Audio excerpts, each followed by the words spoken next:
that's it. And I probably have it, but I've been so busy on other stuff, I hadn't had a chance to take a look at all my emails today. So I'm good. We're glad to have you here.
So yeah, you might want to spotlight whoever has that up, whoever has that sign up.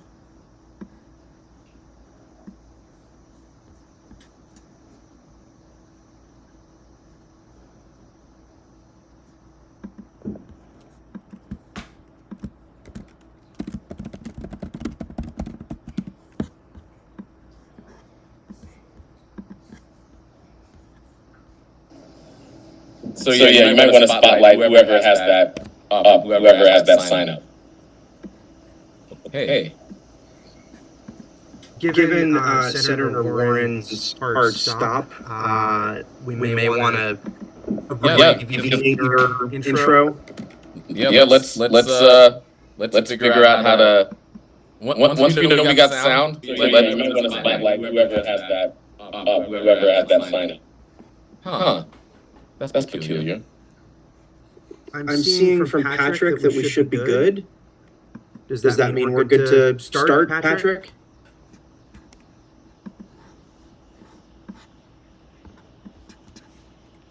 Okay, we're good to go. All right. So just a little technical difficulties.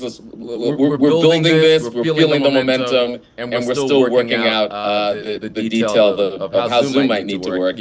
Many years into the into and through the pandemic. But here we go again. Good evening. I'm Maurice Mitchell, National Director of the Working Families Party, and it's a true pleasure to be in community with you all this evening. And if you're like me, I know that for most of this year, you've been anxious about this upcoming election, perhaps. You may have struggled for answers, and you may have bounced back and forth between feeling hopeless one day and hopeful the next.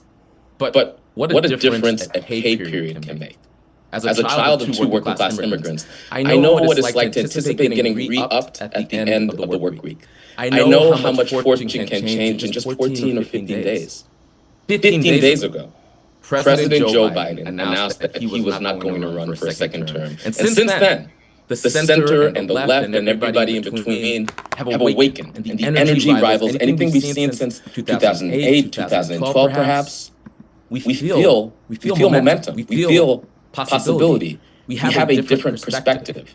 Just like many working class folks feel the day before a payday. But just like those folks, we're also aware that momentum and possibility is all what you make it. My question to us, to you, is what will we make of this new moment? Because this, my friends, my comrades, as they say in sports, is our political fourth quarter. And one day our descendants will look back on this chapter in history and ask us what we did to stop the forces of fascism, American authoritarianism. If you have or are planning to have children or you have young people in your life, they will ask what you did. I expect my now 8-year-old son to ask me what I did. I know what I plan to tell him. What will you say? I'm not asking you to agree 100% around VP Harris's policy positions. I certainly don't. Nor am I asking you to hide your critiques or your questions. I am asking you to engage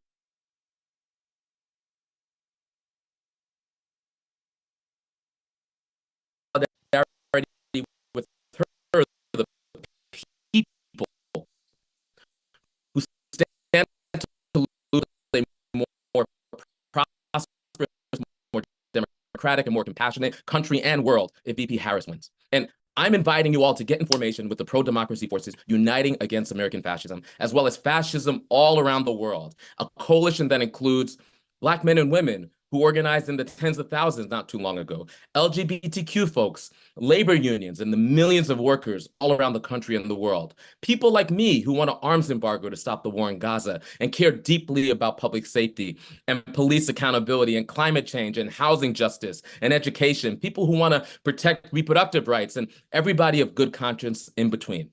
Joining this coalition is important for 3 reasons. One, on the other side is right-wing authoritarianism. It's Project 2025, a roadmap for things like weaponizing the federal government against those who oppose an extremist agenda, which includes stripping away workers' rights, reproductive rights, and voting rights, and is a blank check for authoritarians like Bibi Netanyahu in Israel, as well as authoritarians around the world, in order to organize a collective, growing fascist threat. The second reason, this race will be won at the margins, What happens if we increase turnout by 1, 5, 10%? Finally, on the other side of this, on the other side of the election, we progressives get to continue on the long journey of building the world and the political movement of our wildest dreams. That's what my 8-year-old deserves ultimately. We have our work cut out for us, right? If we're victorious on election day, that's when the work begins, the hard organizing work. Defeating Trumpism is just one half. The other half is inspiring a deeper level of solidarity in the hearts of working people across every measure of difference we could imagine. That is what's ahead of us if we join forces in this united front. That path will not be linear, it will not be easy, but nothing worth it ever is. And that path can absolutely be earned by the activity that every single one of us, like the millions of people who have surfaced over the last few weeks, have done. We cannot be spectators, we must be agents. I'll close here with the first call to action. Don't wait for the end of this call. Don't wait for the end of my remarks. Join the many already in formation. Sign up for a volunteer shift right now. And when you're done, donate. And with that, I'd like to introduce our first speaker, my friend, I like to affectionately call her E-Dubs, Senator Elizabeth Warren. Oh, thank you, Maurice. And thank you to the Working Families Party for bringing us all together. It is so good to be here with you. This is just beyond fabulous. The energy and the momentum in this election is on our side. And I am so inspired by the organizing in support of Vice President Harris, starting with the win with Black women that mobilized a massive Zoom call. And now here tonight, we have progressives coming together. So I'm so happy to be with you. You know, I have known Kamala Harris for nearly 15 years. After the financial crisis, I was setting up the Consumer Financial Protection Bureau, go CFPB, and she was Attorney General of California. We worked shoulder to shoulder to push back against the big banks that had cheated people, and now we're trying to take away their homes. And what was clear then and what is clear now, Kamala Harris fights for working families, and she is the fighter we need, someone who knows how to fight and someone who knows how to win. As Vice President, Kamala Harris has led the charge to protect access to abortion.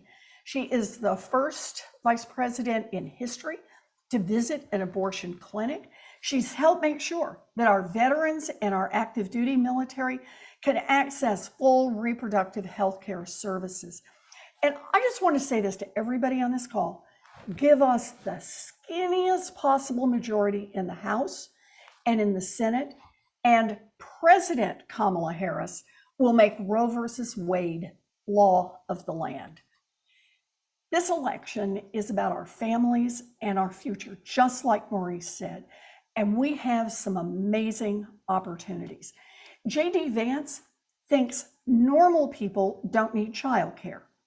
This is our chance to make affordable, high-quality childcare available everywhere in America, and our chance to pay childcare workers commensurate with their training and responsibilities. Kamala fights for childcare, so I fight for Kamala. This election is our chance to build millions of housing units, housing for first-time buyers, housing for renters, housing for seniors, housing for people with disabilities, housing for people with no housing, and housing for middle-class families. It is time for the federal government to step up and offer the help that is needed to build 3 million more housing units here in America. Kamala fights for housing, so I fight for Kamala. And this election is our chance to pass the PRO Act so that every worker can join a union and can force employers to come to the bargaining table. People want to join unions, and we can make that a lot easier. Kamala fights for workers, so I fight for Kamala. And just one last note. Trump and J.D. Vance are promising more tax cuts for the mega millionaires and billionaires. This election is our chance to tax the rich and make the wealthy pay their fair share. Kamala fights for a fairer tax system, so I fight for Kamala. This is our chance to do something incredible. We can make this country work better, not just for a handful at the top, but we can make it work better for everyone. It is an honor to be in this fight with all of you. So let's get this done. Let's help elect Kamala Harris as the next president of the United States. Oh, this is going to be fun. Thank you so much, Senator Warren. And yes, we could both organize and have fun at the same time. I agree. And next up is my friend and sister, Rana Epting from Move On. Thank you, Maurice, and always good to hear from Senator Warren. I am so honored to be here with all of you this evening. And thanks to the organizers who brought us here together, and every single one of you that are on the Zoom call. You're spending your evening on a Zoom. I know that we're trying to get away from that, but it's just been incredible the last, 10 plus days that have transpired. And I'm just happy to be here in community to honor, to celebrate, and to commit to doing the work that we're all going to do to make sure we win this November. Because we know that winning elections doesn't just happen. It happens because of people like us who show up, we volunteer, we spend our times, we talk to our friends and family, we do the work to ensure that we win the elections that matter to us.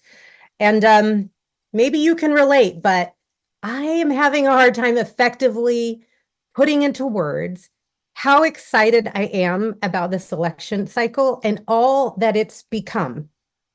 We're living in a moment. The beautiful shows of solidarity, as Senator Warren spoke about, starting with the Win with Black Women call, but so many folks are throwing down to give to our Democratic nominee, Vice President Harris, and to ensure that we win in November. And it's just a joyous, beautiful thing to witness and a beautiful thing to be a part of. And so I just come here with a lot of heart and love for everyone here in this moment that we're in. And it's quite understandable. It's understandable how folks are feeling so much more energy and so much more motivation in this moment. With Kamala Harris as our nominee, we have a leader sticking up for us, who's sticking up for us against the right-wing bullies that we've been having to deal with for years and years now. She's pushing back on their extremist agenda. She's going on the offense. We have a leader who is skilled, competent, experienced, and vibrant. She's out there on the campaign trail doing how many events a day? We have a leader that represents the best of America, a melting pot of cultures and identities that represents the beautiful diversity that this country is, that makes us strong, that makes us a beacon of hope for so many across the globe. And we have a leader who is doing all of this and leading with a clarity of vision and a commitment to build on the progress we've made, not just over the last few years, but over the last generation. She's a nominee that is going to be incredible in office. She's going to help us expand healthcare, invest in the care economy, combat and prepare for the climate crisis. She's going to ensure the ultra wealthy pay their fair share. She's going to protect our rights to make choices about our bodies and protect and strengthen our democracy so that it works for all of us, and so much more. And her nomination, her candidacy has undeniably created a tectonic shift in energy, momentum that is building, and vibes. You guys, this is the vibes election we've been wanting. But, throughout it all, let's not mistake ourselves. This election has not been and never will be about the choice between two different people. It's not just about choosing between Donald Trump or Kamala Harris. Really, what this election is about is a choice between two very, very different futures for this country, for our people, for our families, for our children, and two very different possibilities or opportunities about what is possible under a Trump presidency or a Harris presidency. A future with Donald Trump in the White House, I don't need to tell you. But, Project 2025, rolling back of our rights, resistance, defending. Trump 1.0 was awful enough He's even more unhinged now. The very sanctity of democracy and elections itself is under threat. That is one future that could transpire. But a future under Kamala Harris in the White House is a future where we have a playing field to organize on, a foundation of democracy where we can debate our ideas and push to build on the progress we've made. It's a future where we will have an opportunity, not a guarantee, but an opportunity to drive a progressive vision for the country. And I think that's the future we want, right? So there's a lot of work to be done. We have less than 100 days to ensure that we win in November. And it's not just about the White House, it's about the House, the Senate, and all down ballot elections. It's super important, but we can do it. We have defied the odds before so many election cycles. In 2018, in 2020, and in 2022, there was no red wave. And in fact, we won in so many elections, and we will do it again this year, and we'll do it supporting Harris. So please, please give to her campaign. Please sign up and volunteer with organizations like Move On. Plug into our election program. We're doing work all across the country at scale. We make it super fun for everybody to get involved, to talk to voters, to talk to the key voters we need to win, to help Harris win the 270 electoral college votes she needs to clinch the White House win. So we're not going back, folks. We're not going to go back to attacks on our freedoms. We're not going to go back to attacks on our democracy and our rights. We're not going to go back to the racism, the sexism, the homophobia. We're not going back to the targeting of our communities. We are going forward, and we're going to go forward together, because that is what we do as progressives. We come together and we are constructive, and we help ensure we win, and we continue to push for progress. So thank you so much for joining the call, and please give to the campaign, but also sign up with organizations like Move On and others on this call who are doing the work to ensure that we deliver the votes for November. Thank you, friend. Thank you so very much. And I'm checking with the organizers to make sure that I know who's coming up. Organizers, are we clear about who's coming up? I'll give you a few minutes just to make sure. But in the meantime, I want to remind everybody who can hear me, all of you in the viewing audience, please, please, please make sure to volunteer. Sign up for volunteerships right now. Sign up for volunteerships. Remember to donate. Remember that we're building a bigger we. This is a broad, united front, right? We understand what our North Star is. Our North Star is to defeat U.S. fascism, and it's taken the form of MAGA. We know what their plan is, Project 2025. We know who their candidate is, Donald Trump and J.D. Vance. And we're coming together. We're made up of different factions, different movements coming together in order to defeat them and create the opening for us to build a progressive future. And with that, I'd like to introduce a friend of mine, a sister of mine, one of the most powerful and strategic labor leaders in this country. I'm talking about no other than the president of the Chicago Teachers Union, my sister, Stacey Davis Gates. Hey there, Maurice. Thank you for that very generous introduction. Listen, you all, in Chicago 10 years ago, we launched a strategy here that won us a mayor that we call Brother Mayor, a mayor who was a middle school teacher, a mayor who was a union organizer.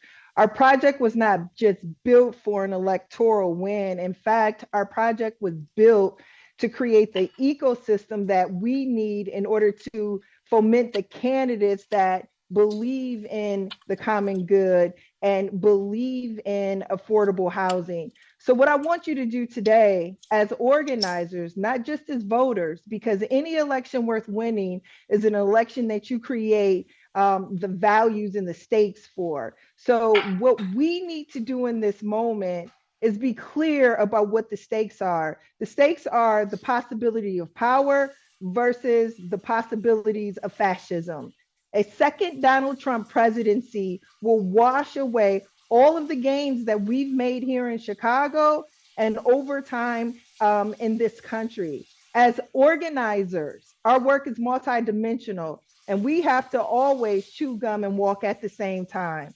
So number one, we have to beat back this Project 2025 that will eliminate the Department of Education and destroy unions. We have to crush the anti-democratic forces anchoring the MAGA movement, a movement that reinforces sexism and white supremacy, the disunity that we feel so sharply in our country right now. And we have to elect Vice President Harris as President of the United States of America. And we have to do that in order to create the ecosystem that gives us Medicare for all, that cancels student loan debt, that makes housing affordable, that creates the agency and autonomy that we deserve over our bodies. Our ecosystem has to require us to organize so we play offense, not defense. Our work is to organize. Our work is to clarify the stakes. And our work is to make sure that we crush Donald Trump and his MAGA forces to create the real society for the many. Our work is now. You sign up to knock doors, make phone calls at your labor union. You invest in the community coalitions that you work in now, and you get people to understand it's not what we have now, it's what we give our grandchildren later. Thank you. Thank you so much, my sister, and thank you for all the work that you're doing, building our movement in Chicago. Next, I want to share just a little framing before we bring some of the wonderful organizers we have to bring. Because one of the differences between MAGA and our movement is that we've committed ourselves to democracy. They've committed themselves to one man. We are building a bigger we, a we with many stories, with many issues. Some of us disagree on very important things. This movement is an exemplar that we can hold disagreement, we could hold debate, we could hold protest, because that is what democracy is. That is what democracy looks like. We're not interested in top-down rigid agreement. Uncommitted has been a vital and vibrant part of this progressive movement, of our democracy, of that rich tradition. Now we'll hear from people from the uncommitted movement to discuss what they'll need to hear to organize votes to Harris in their communities. And I want to introduce one of the precious few Palestinian elected officials in America, Rep. Rua Roman, to lead a panel, in order to have this robust conversation with uncommitted organizers Layla Elabed and Abbas Alawi. Thank you so much, everybody, for being on this call, for doing the work that you're doing, for being a part of this movement. It means the world for so many of us. Although I'm a state representative who represents less than 100,000 constituents, over the past 10 months, I found my responsibilities bursting beyond the boundaries of my district. Whether it was helping Palestinian families work with members of Congress to get their loved ones out of Gaza, or facilitating conversations to try and break through information bubbles and hope that we can fight back against the dehumanization of Palestinians, it has not been easy, to say the least. And I know a lot of you, even though you are on this call, have been heartbroken by what was happening to Palestinians. You spent the past months protesting, organizing, pressuring our elected officials, and everything in between to what sometimes may seem like no avail. But I need you to know that it has kept so many of us going. And for me personally, this beautiful multi-faith, multiracial, multi-generational coalition that has emerged has kept me personally alive. And I'm sure there are those like me who have not endorsed the Vice President Harris yet as we wait to learn more about her policy. But because of the urgency of this moment, we also know that there is a massive, because of the urgency of this moment, we know there is a massive threat looming with a second Trump term. I'm here to say both of these positions are valid, and we can hold both at the same time, and that there is still so much all of us can do to keep up the pressure to save lives and bring voters along. So if you haven't heard already, over the past 10 months, an incredible group of organizers came together to build the uncommitted movement to apply both pressure and keep our communities engaged. So now I'd like to turn this over to Abbas and Layla to share what we all can do to help with that campaign and bring those communities back into our coalition. Thank you, Rua, and thank you to everyone for having us in this space. My name is Layla Elabed. I'm a Muslim American and a first-generation Palestinian American. I'm also a progressive Democrat and a grassroots political organizer dedicated to building electoral power within the Arab American and Muslim American community. of Dearborn, Michigan, the epicenter of Arab America. I was taught the core principles of the Democratic Party by my father, who was an immigrant from Palestine that worked on the assembly line of Ford Motor Company and found his political home through the United Auto Workers and within the Democratic Party. In turn, instilling those values in all of his children. The first time I did any kind of electoral organizing was when I was 12 years old, door knocking alongside my sister Rashida before she was a congresswoman, and registering Arab Americans to vote through the Yellow Vote campaign, an initiative in response to the discriminatory policies that came out of 9/11 in the Iraq War. And I've been doing electoral organizing ever since, building political power within my community and organizing around issues that impact us, like clean water, reliable utility, and affordable housing, as well as combating anti-Arab hate and Islamophobia.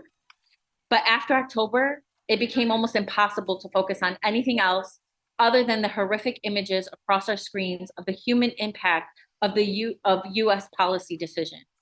Me and my community felt more hopeless and helpless than ever before as we watch and continue to watch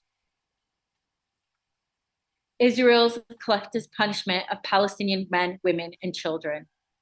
People that look like folks in my community, look like my family members, and even share the names of my own children. When Listen to Michigan Vote Uncommitted was presented as a political strategy to send a message to the Democratic Party and to Biden that his race to the White House couldn't succeed without the support of my community, folks who know firsthand the impact of American-funded bombs and the anti-war coalition we built that isn't just contained to Arab Americans and Muslim Americans. It is multi-generational, multi-ethnic, multiracial, and multi-religious, and represent the majority of Democrats and the need for a policy shift that ends the killing and occupation of Palestinians. It offered some hope for our communities who have felt that we are presented with an impossible choice, a candidate who bans our homelands and offers the continued rise of fascism and authoritarianism, or a candidate that is supporting a fascist and authoritarian government. But Uncommitted has also offered a moment to combat voter apathy among Michigan's Democratic voter base.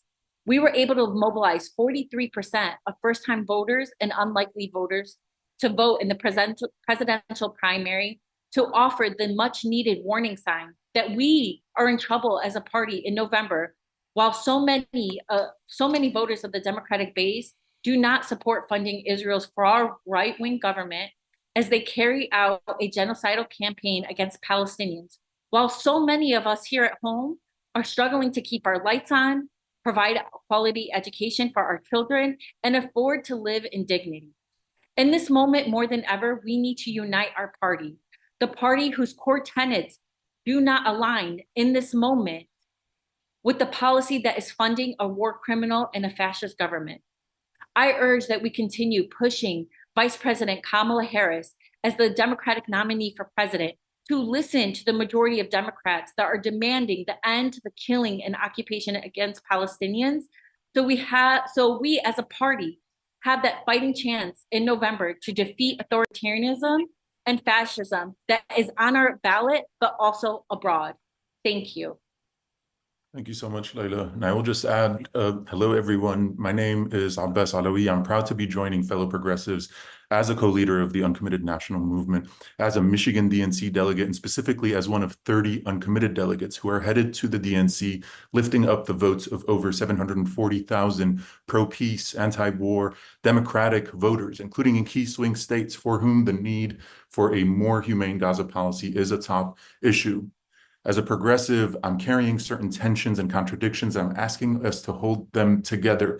I was a congressional staffer in the Capitol on January 6th. So for that reason and a million others, the danger of Donald Trump and his fascism is not theoretical to me. We have to beat Trump in November. I also have family living under the bombs in South Lebanon right now, bombs that I survived as a child. And I do not see the humanity of children being killed en masse in Gaza as any different than my own. So as a delegate, I'm urging us to listen to the over 100,000 voters in Michigan who voted uncommitted to see a new approach to Gaza policy, who are excited to see Vice President Harris as our candidate, and hope that means she will meaningfully engage with the central demand of an anti-war movement that has animated voters across the country. That demand is for an arms embargo that saves lives. That demand is for not another bomb. That demand is for us to pivot together to making clear that Trump's fascism and Netanyahu's are one and the same, and we have a responsibility to forcefully oppose both. That demand is a reasonable one for our party to stop supporting the killing of our family members.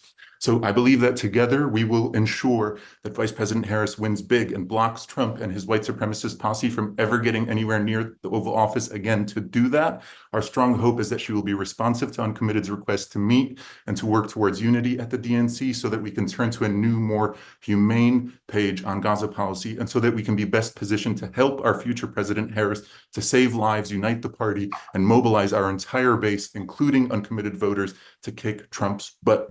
I'm asking you all, fellow progressives, not to sweep this issue under the rug. Let's make sure to adopt a winning strategy that brings back anti-war uncommitted voters.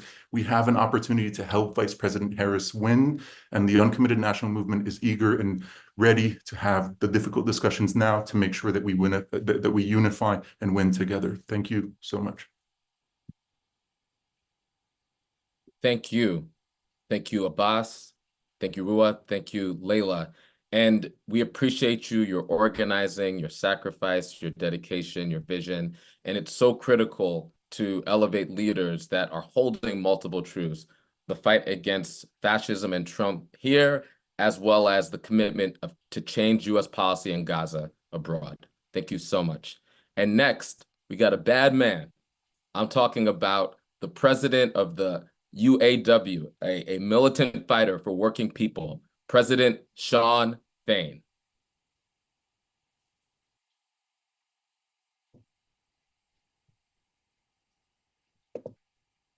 All right. Hey, thanks for having me here. And it's great to be here with such a great group of people. Look, I mean, I think we all know what this is all about. Look, in the UAW, we've been in our campaign on our big free strike last year. You know, we looked at facts, and we use facts as a way to tell a story to our members about what's important, and even not just our members, to the general public. And you know, we talked about the fact of corporate greed, how obscene the profits have been, and how how our workers went backwards. And so, you know, that's what this is all about to me. We know whose side Kamala Harris is on, and we know whose side Donald Trump is on. Kamala Harris has stood with working people. Donald Trump stands with the billionaire class and the corporate class. And you know, a big deal was made out of President Biden being the first sitting president to ever join striking workers on a picket line this past year. But you know, in 2019, when Donald Trump was president, GM was out there on strike for 40 days. Donald Trump was nowhere to be seen, nowhere to be heard. But you know where Kamala Harris was? She was on a picket line supporting striking workers. That says it all to me. You know, she's done so much in the Biden administration, their whole team working with us to create new jobs, to create a new automotive sector with a battery EV transition, and ensuring those jobs are going to be here in the United States. And you know, Trump talks a hell of a game, but Kamala Harris, through her actions, shows a hell of a lot better than that. And that, to me, is what this election's about. This is about taking our lives back. It's about working class people taking their lives back. And for us, it's a real simple thing. We have what we call our 4 core issues. And that's what we used in our Big Three fight and all of our fights since then. It's a living wage, and not just a minimum wage, a living wage, where no matter what work someone does, they can afford to live a decent life. It's about having adequate health care so that when someone gets sick, you know, or has an unfortunate incident in their life, they don't have to lose everything, or risk health care or paying for prescriptions over eating. You know, having a dignified retirement, you know, when we're too old to work and too young to die. 60% of Americans have no savings for retirement. It's not because they're not responsible.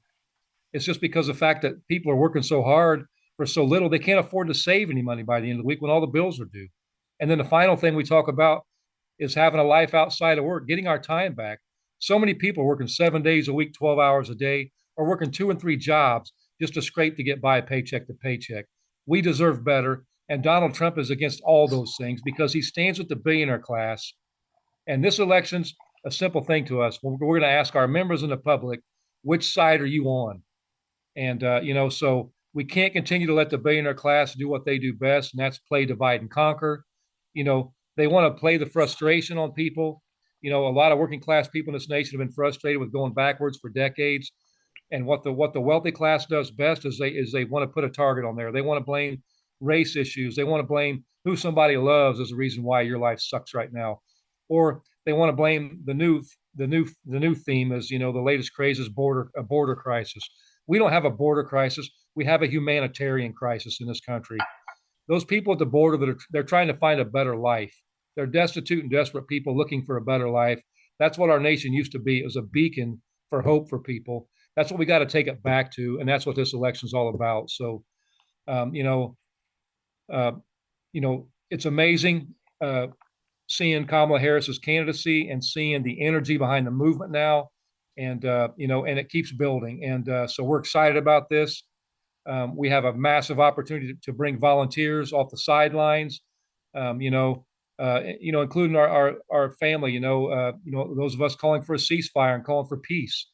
This is what it looks like when we build a winning coalition that can defeat Donald Trump, and that's what the working class needs. And so I'm excited as hell for where we are, where we're headed. We got a short amount of time left to go here. We got a lot of work to do. So I'm excited. This Wednesday, we're going to have a big rally here in Detroit. And I think we're going to blow the roof off the place. I think we're going to have a massive crowd. And so let's keep doing what we got to do here. And let's get the ultimate goal of defeating Donald Trump and putting Kamala Harris in the White House. So thanks for having me. Thank you, President Fain. Thank you so much for fighting for working people everywhere. And just to quickly, everybody, if you could look for the donate button and look for the volunteer button, click those things, right? We want to make sure that you're not just engaging in the rhetoric, but you're actually getting in motion. Please click the volunteer and the donate button. And with that, I'd like to introduce Texas Congressman Joaquin Castro. Hey, everybody. Good to be with you. I'm actually traveling with my family, my wife and my 3 kids for the next few days. So you may hear my 2-year-old in the background. But I wanted to get on this call because this country really is at a crossroads, as you all know. We are going to choose between somebody who's going to take us down the road of fascism and authoritarianism, or we're going to choose somebody who's going to protect our democracy and make sure that this is a democratic nation. And a lot of folks over the last few months have asked in particular how they can get their family and their friends and their neighbors to vote. How do you get people inspired? And I think it's true. There's been a burst of energy and a burst of momentum since Kamala Harris took over as our nominee. But as y'all talk about these issues, I hope that you'll do your best to talk about them in very familiar terms, in terms that describe how they affect your life and the life of our family members. And I want to speak really quickly to 2 of those. The first is on healthcare. And some of you may know that a few years ago, I was diagnosed with neuroendocrine cancer. I was in a car accident in Spain, and I got diagnosed in Spain with neuroendocrine cancer. And when I got back to the United States, I had a lot of doctor's appointments and, of course, started treatment and had major surgery last year. And then I was told that I have to take a treatment every month. And I started looking at the different bills that I was getting every month. And even though I have insurance now, there were times growing up when my family and I didn't have insurance, and even times as an adult where I didn't have insurance. So this shot that I have to take every month to get treated for neuroendocrine cancer, the price of that drug called lanreotide, the list price that was on that bill was $24,000 per injection. $24,000 per injection. So you can imagine how many Americans who are underinsured or uninsured in so many states across this nation don't get the cancer treatment that they need because they can't afford it. And that's the case not just for cancer, but for diabetes, for sickle cell, for heart disease, and any number of drugs. The reason it matters in this election is because Donald Trump wants to take away the Affordable Care Act. He wants to do away completely with Obamacare. And Kamala Harris will make sure that we not only protect the Affordable Care Act, but that we expand it so that every American is covered. The second one is on if you remember a few weeks ago during the RNC, you saw these signs of all these thousands of RNC delegates holding up mass deportation signs. In other words, kicking out folks that are not only undocumented, but also, as history has shown us, people who are American citizens.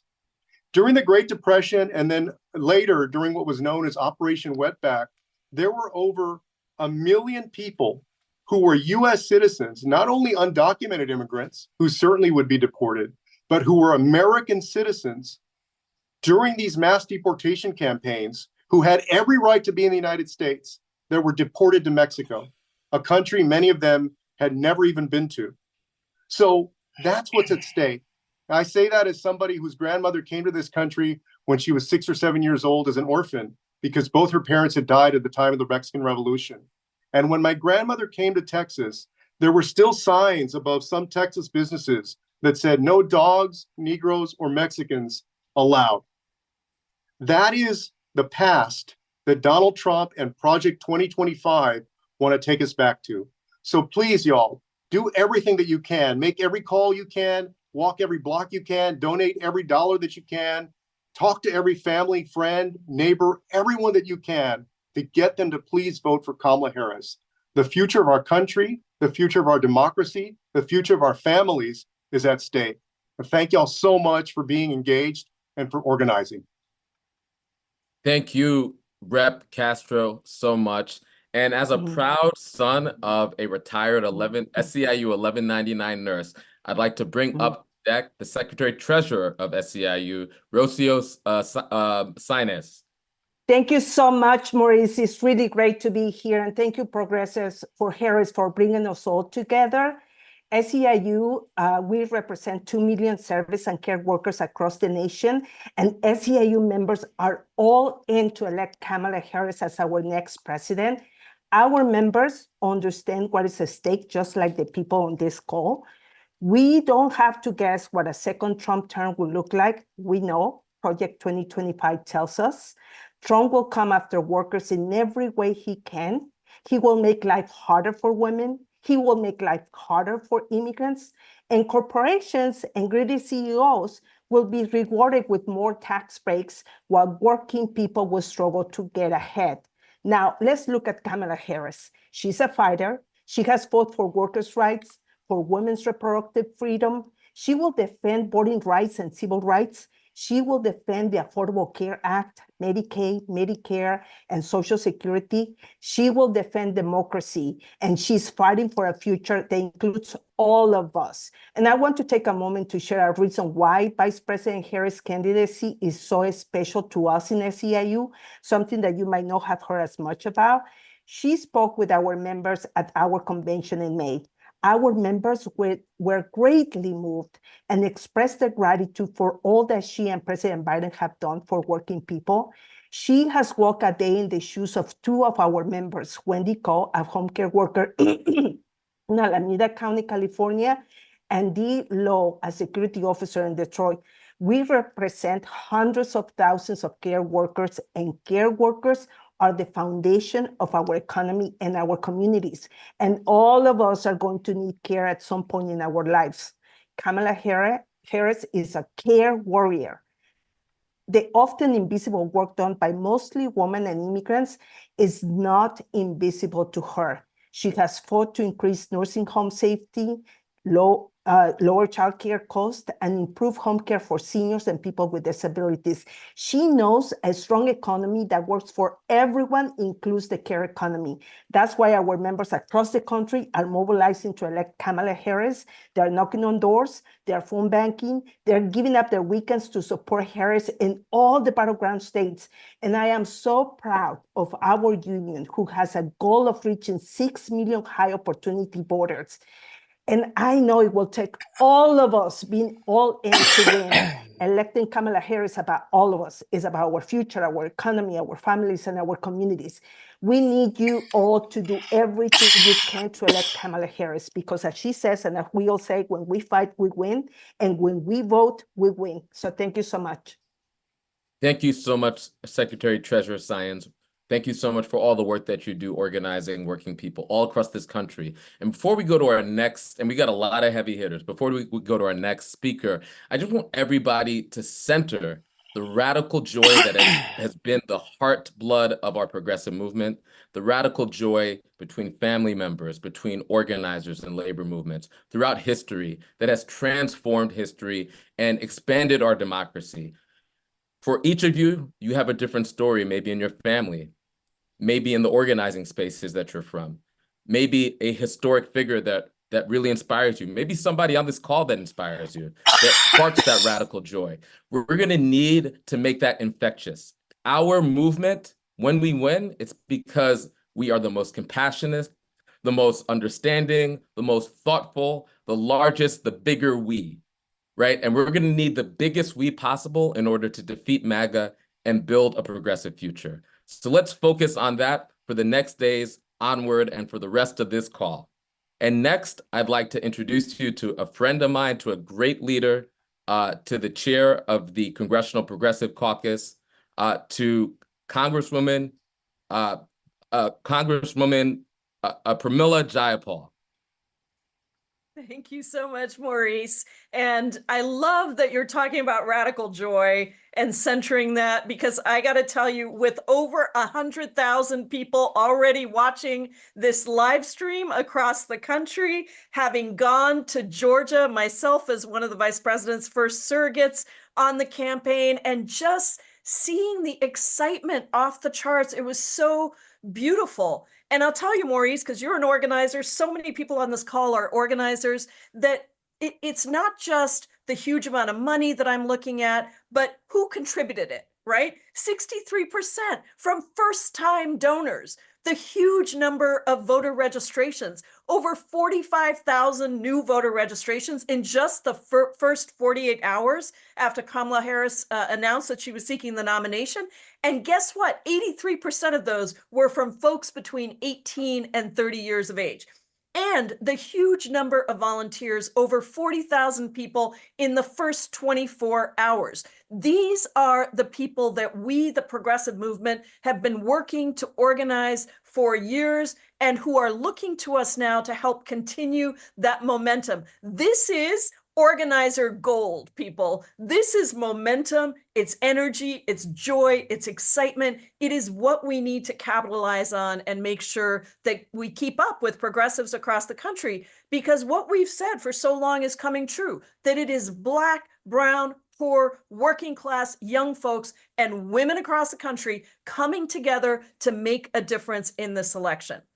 What the Progressive Caucus has done over and over again through the Biden-Harris administration, now with the Harris campaign, is to continue to push a real working class economic agenda that takes on corporate greed and the billionaire class, that is driving up prices for working people, that embraces a pro-union agenda, that passes real reforms for workers to organize, raises the minimum wage to a living wage, protects our freedoms, from the freedom to vote to the freedom to make choices about our own bodies, makes the wealthiest pay their fair share so we can invest in housing and childcare and expanding Medicare and Social Security, and yes, gets rid of the filibuster so we can pass real structural reforms to the Supreme Court, DC statehood, immigration reform, reforms that make our democracy real. I'm really proud that the vice president and I have done some amazing work together. We were both elected to Congress on the same night that Donald Trump was elected in 2016. She and I both becoming the first South Asian American women elected to the House and to the Senate. And then shortly after, when Donald Trump put in place the awful Muslim ban, we together introduced the Access to Counsel Act to fight back. And then we worked on and introduced the National Domestic Workers Bill of Rights together, which is a major piece of legislation that lifts up our workers who do the work that makes all other work possible. And let's never forget that it was this movement of progressives on this call and beyond, in Congress and out, who pushed for and got so much of the agenda done before. We fought together with Vice President Harris and President Biden for the investments in taking on climate change and taxing the wealthiest, and getting big pharma to negotiate drug prices, in stopping companies from doing stock buybacks, canceling student debt, and enforcing antitrust law. And it was progressives who ensured that we passed in the House investments in housing, universal childcare, long-term care, paid leave in the Build Back Better agenda. And so let me say this, when we get back the trifecta, when we get Kamala Harris elected president of the United States, keep our majority in the Senate, and take back the House, we are going to make sure that we actually get this Progressive Caucus working class agenda done. So with this election, I just think it's critical for us as organizers to think about who is the president under whom our organizing, our agenda, from Gaza to labor rights to immigration reform to corporate greed, who is that possible under? And I would submit to you that it is only possible under President Kamala Harris. Kamala Harris has taken on big banks, big pharma, big oil, and she's won. And with us pushing by her side, she will do it all again to protect our democracy, to protect our rights, to protect our planet, and to protect poor and working people. And I just want to be clear about this. Donald Trump is a rambling, incoherent, convicted felon who incited an insurrection and wants to be dictator on day one. And he has outlined exactly what he will do in his dystopian and horrific Trump's Project 2025 agenda. We can't let that happen. No progress is possible. No organizing is possible with him in the White House. And guess what? He is scared. He's so scared that he won't even debate her. So progressives, let's get this done. Let's elect our first South Asian Black woman president to the White House who will fight for all of us to have real opportunity. And when we turn out, we win. So let's go. Back to you, Mo. Thank you so much, Representative Jayapal. Thank you for all your leadership and your remarks. Next, I want to bring up to speak somebody who started a political revolution and continues to do the Lord's work inside of the U.S. Senate. I'm talking about no other than the senior senator from Vermont, Senator Bernie Sanders. Well, Maurice, thank you very much for all of the great work that you have done and for your introduction. And let me thank the many thousands of progressives throughout this country. I don't know what I can add to what has already been said tonight, but my message is pretty clear. And that is all of us together must do everything that we can to defeat Donald Trump and elect Kamala Harris as our next president.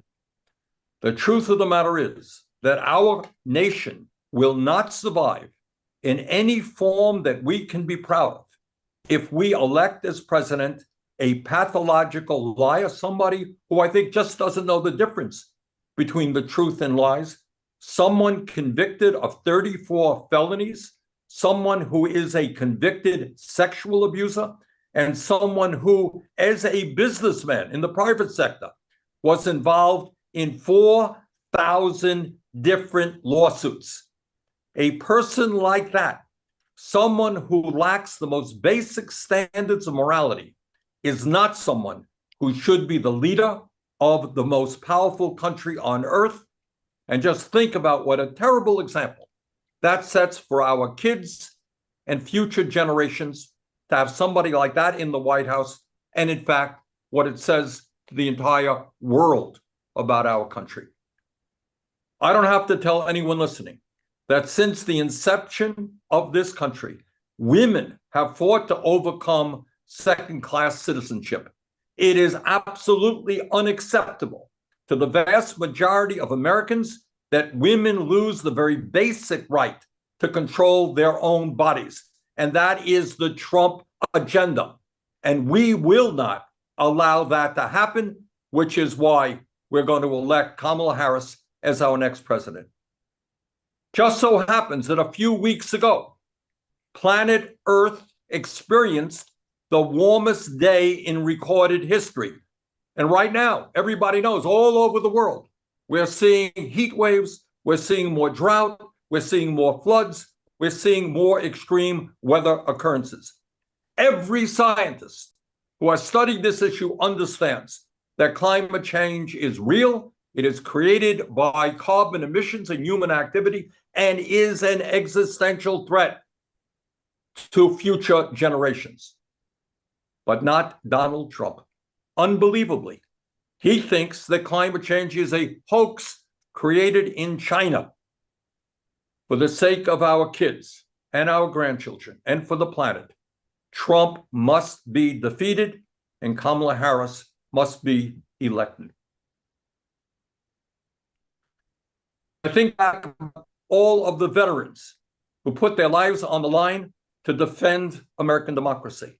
And in thinking of those who gave so much, Donald Trump must be defeated because we cannot have a president who has spent years undermining American democracy and who says recently that he will only accept the election results if he thinks the election was fair. Bottom line, Trump must be defeated. Kamala Harris must be elected. And as Pramila Jayapal just mentioned, it's imperative that Democrats gain control over the House and the Senate.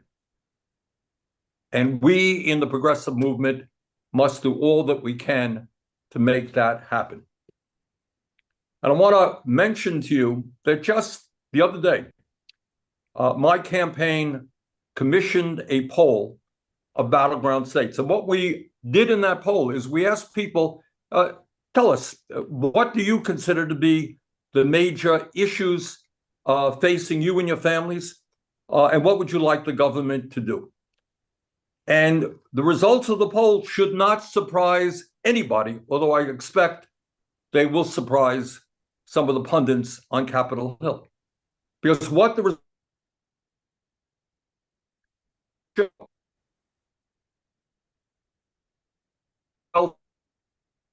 at a time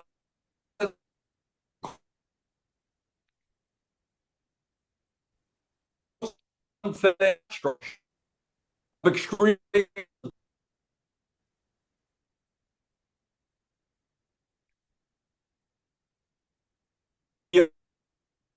strong governmental act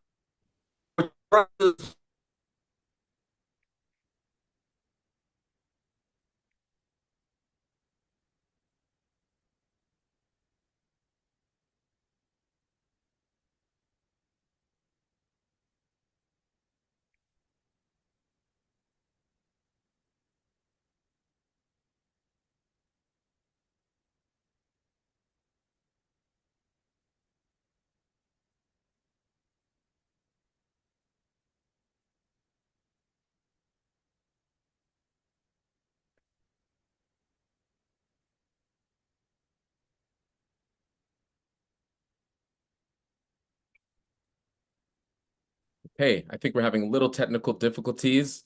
I want to thank the senator for his remarks. And next up is another fighter for working people. I'm talking about no other than the president of the American Flight Attendants, CWA, President Sarah Nelson. Thanks, Maurice. I'm so happy to be here. I'm so happy to be here with all of my progressive friends. I'm happy to speak after our organizer-in-chief, Bernie Sanders, and so happy to be connected to all the people, all the progressives on all the channels, thousands of people watching right now and engaging here. Don't forget to donate and sign up to take part and volunteer. So I just want to note that this is a moment. November 5th is one day. And all of the people on this call and all of the people listening out there have hopes for everything beyond November 5th and to correct the things that have been wrong before that time. And from the beginning of time, we have had a corporate class who has tried to divide us with the 4 Ds: divide, delay, distract, and demoralize. And we have to push back. We have to understand that when they come for women's rights and when we fail to make sure that women have equal rights in this country, that what they're trying to do is to take half the people off the playing field. As an organizer, I know that's a big hit if the company can suddenly remove 50% of the people from an organizing drive. And so we have to understand that these attacks on our rights, these attempts to make people feel demoralized, people's power is an effort to try to keep us down.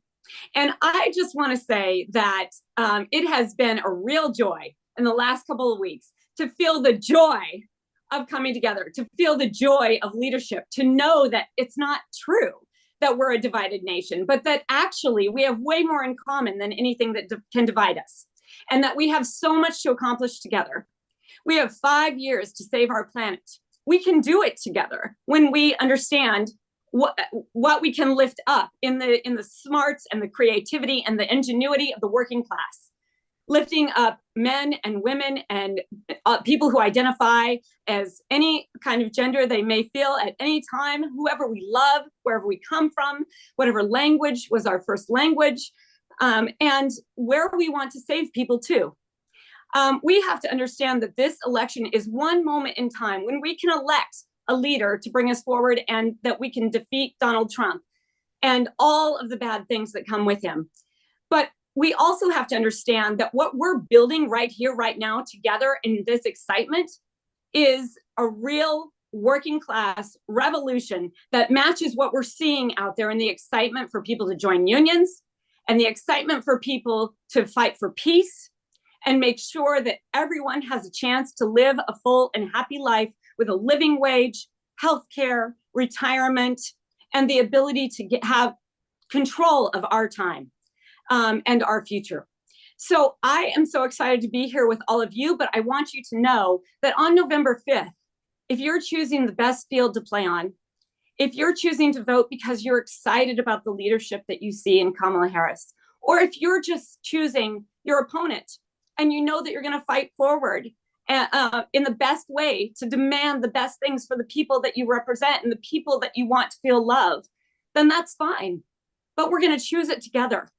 We're going to choose it together. We're going to choose to fight together, not only on November 5th, but every day after, because we're going to demand the best of our leaders. We're going to expect the best of everyone around us. And we're going to lift up those who have felt that they have been persecuted and downtrodden so that we can feel power as a working class together to take hold of not only our country, but our world. This is our world together. And we have to understand that we have, once again, way more in common than anything that divides us. So I'm so happy to be here with all of you. Once again, donate, get involved, understand this is not just about November 5th. As important as November 5th is, we're fighting for our future together. And I'm in it with you to win it going forward. I've got your back. We've all got your back.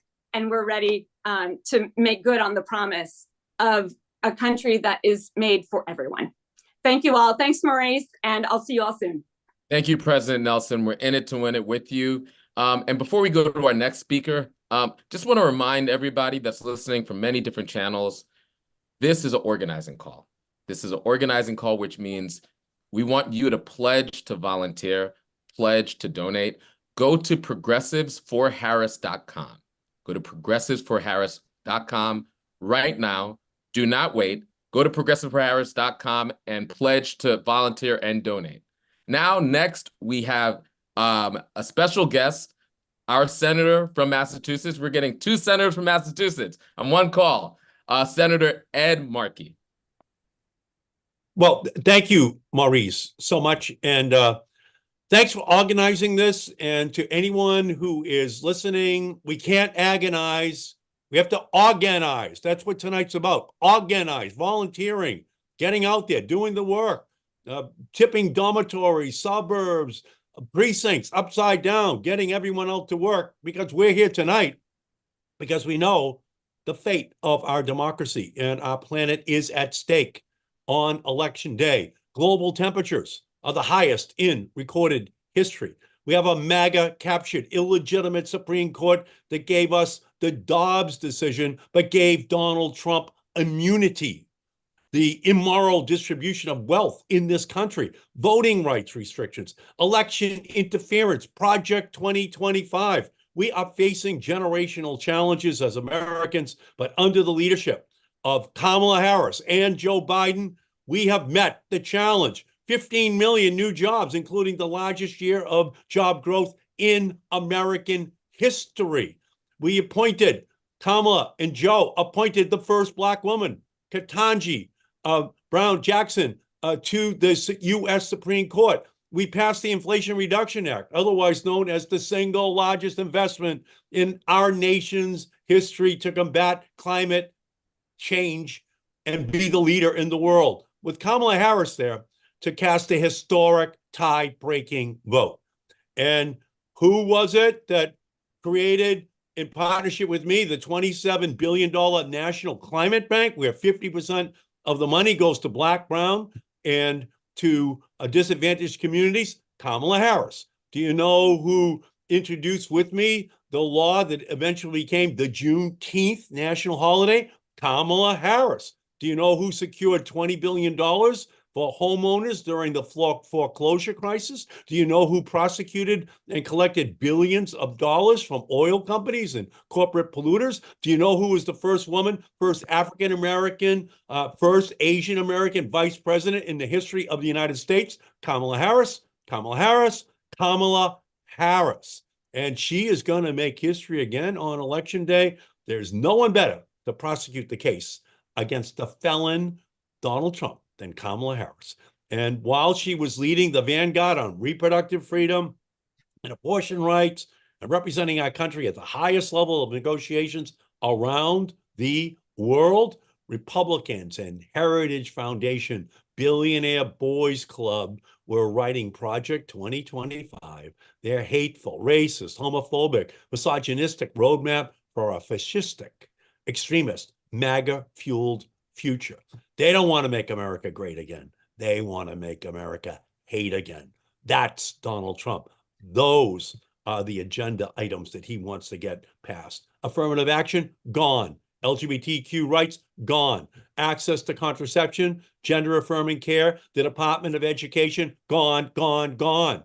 And when GOP wasn't standing for gut our protections, it was standing for gas and oil party. In May, Trump told Big Oil that the price is right with a campaign contribution of $1 billion.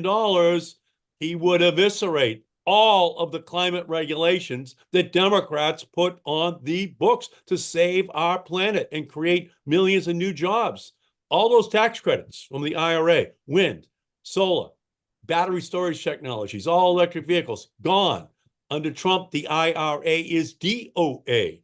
Fuel economy standards, gone. All of those benefits, gone. Paris Climate Agreement, gone. Environmental justice funding for our Black, Brown, Indigenous, and Native communities, gone. Clean Air Act protections, offshore oil drilling restrictions, gone. If he gets elected, Donald Trump's not going to have a cabinet in his administration. He's going to have a cartel. He's giving away the agenda to the fossil fuel polluters. And they talk a lot about socialism. Oh, the Green New Deal is socialistic. Well, what do you call tax breaks on the books for oil and gas and coal companies for 100 years? I call that socialism. Give us the same socialism for wind and solar and EVs, and we will bury the fossil fuel industry back to the ground where they belong. So we know that they have a Project 2025. Then we're going to need a victory for Kamala 2024. That's the only answer we can provide. So I've just asked all of you to get out there, join Kamala, volunteer in a movement to uphold democracy that works for everyone. Volunteer for a movement that believes in science, holds corporations accountable, builds a livable future, a movement that fights for our workers and our unions and their right to organize and collectively bargain, a movement that says the NRA should stand for not relevant anymore in American politics, restores Roe versus Wade, and makes sure on Election Day that we make history by making Kamala Harris the next president of the United States.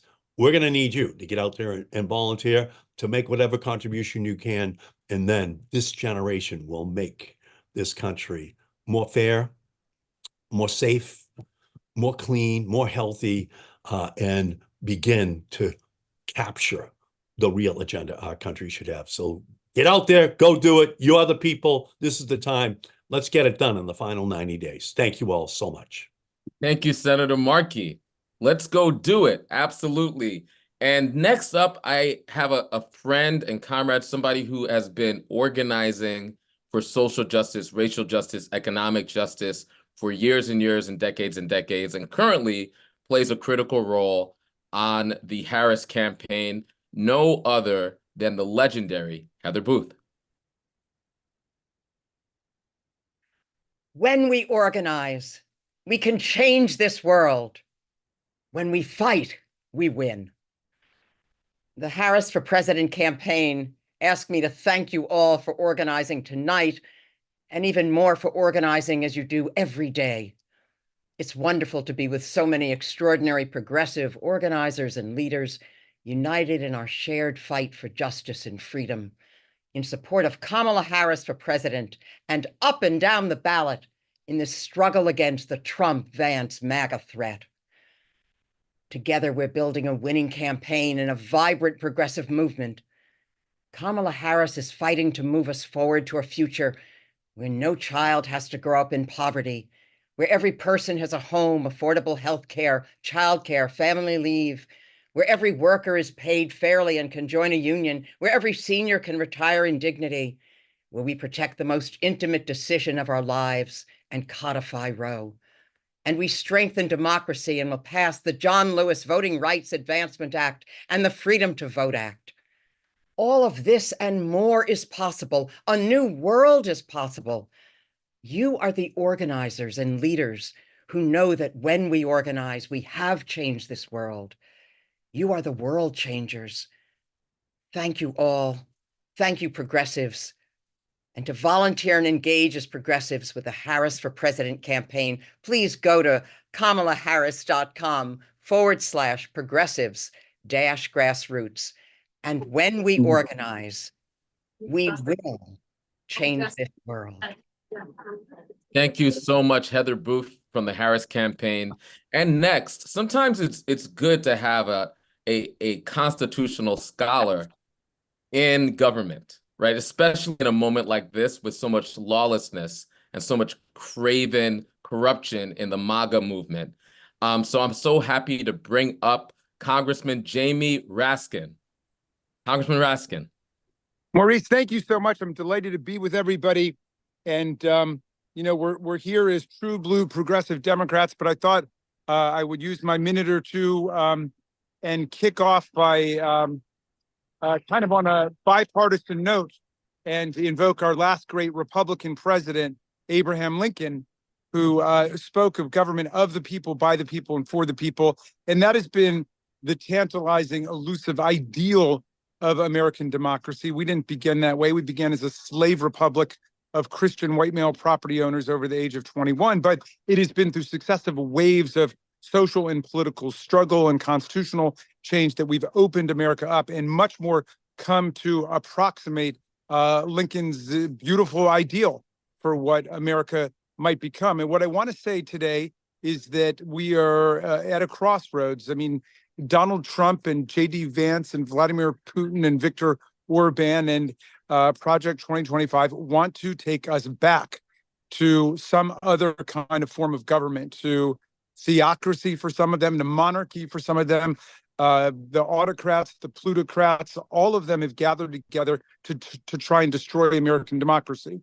But what I want to say is the vast majority of the American people are on our side. I've been to 23 states now out campaigning for Democrats, and especially since Kamala has taken over the ticket.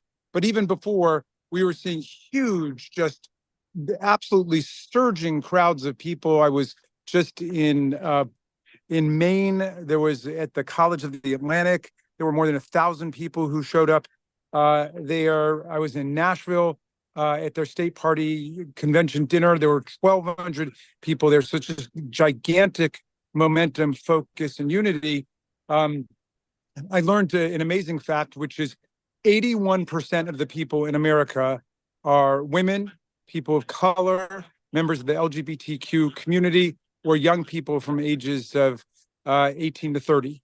And also some progressive white dudes out there too. But 4 out of 5 people fit into those categories. Remember that Joe Biden beat Donald Trump by more than 7 million votes in 2020. And what's the difference between 2020 and 2024? Well, we've got 12 or 13 million new young voters who are joining the rolls. So we have got to be organizing for a landslide demolition of the MAGA party.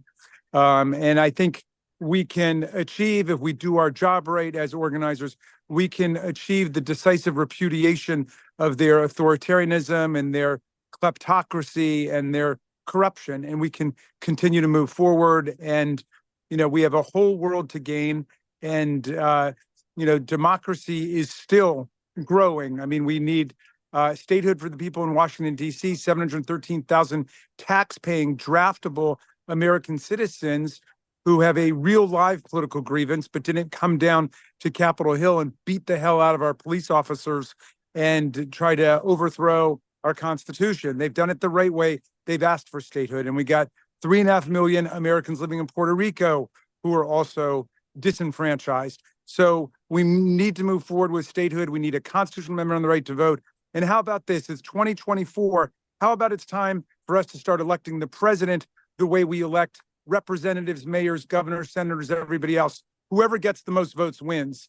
The Electoral College has given us 5 popular vote losers in our history, twice in this century alone, in 2000 and in 2016. The Electoral College can get you killed these days when you've got a strategic bad faith actor like Donald Trump out there unleashing mobs against Congress, the Constitution, and even his own vice president. So we need to keep moving democracy forward. Tocqueville said, in America, democracy is either shrinking and shriveling away or it's growing and expanding, and we got to get back on the growth track, and it's the progressives who are going to make that happen. Thank you for having me. Hang tough, everybody. I look forward to seeing you guys at the Democratic Convention, and keep organizing.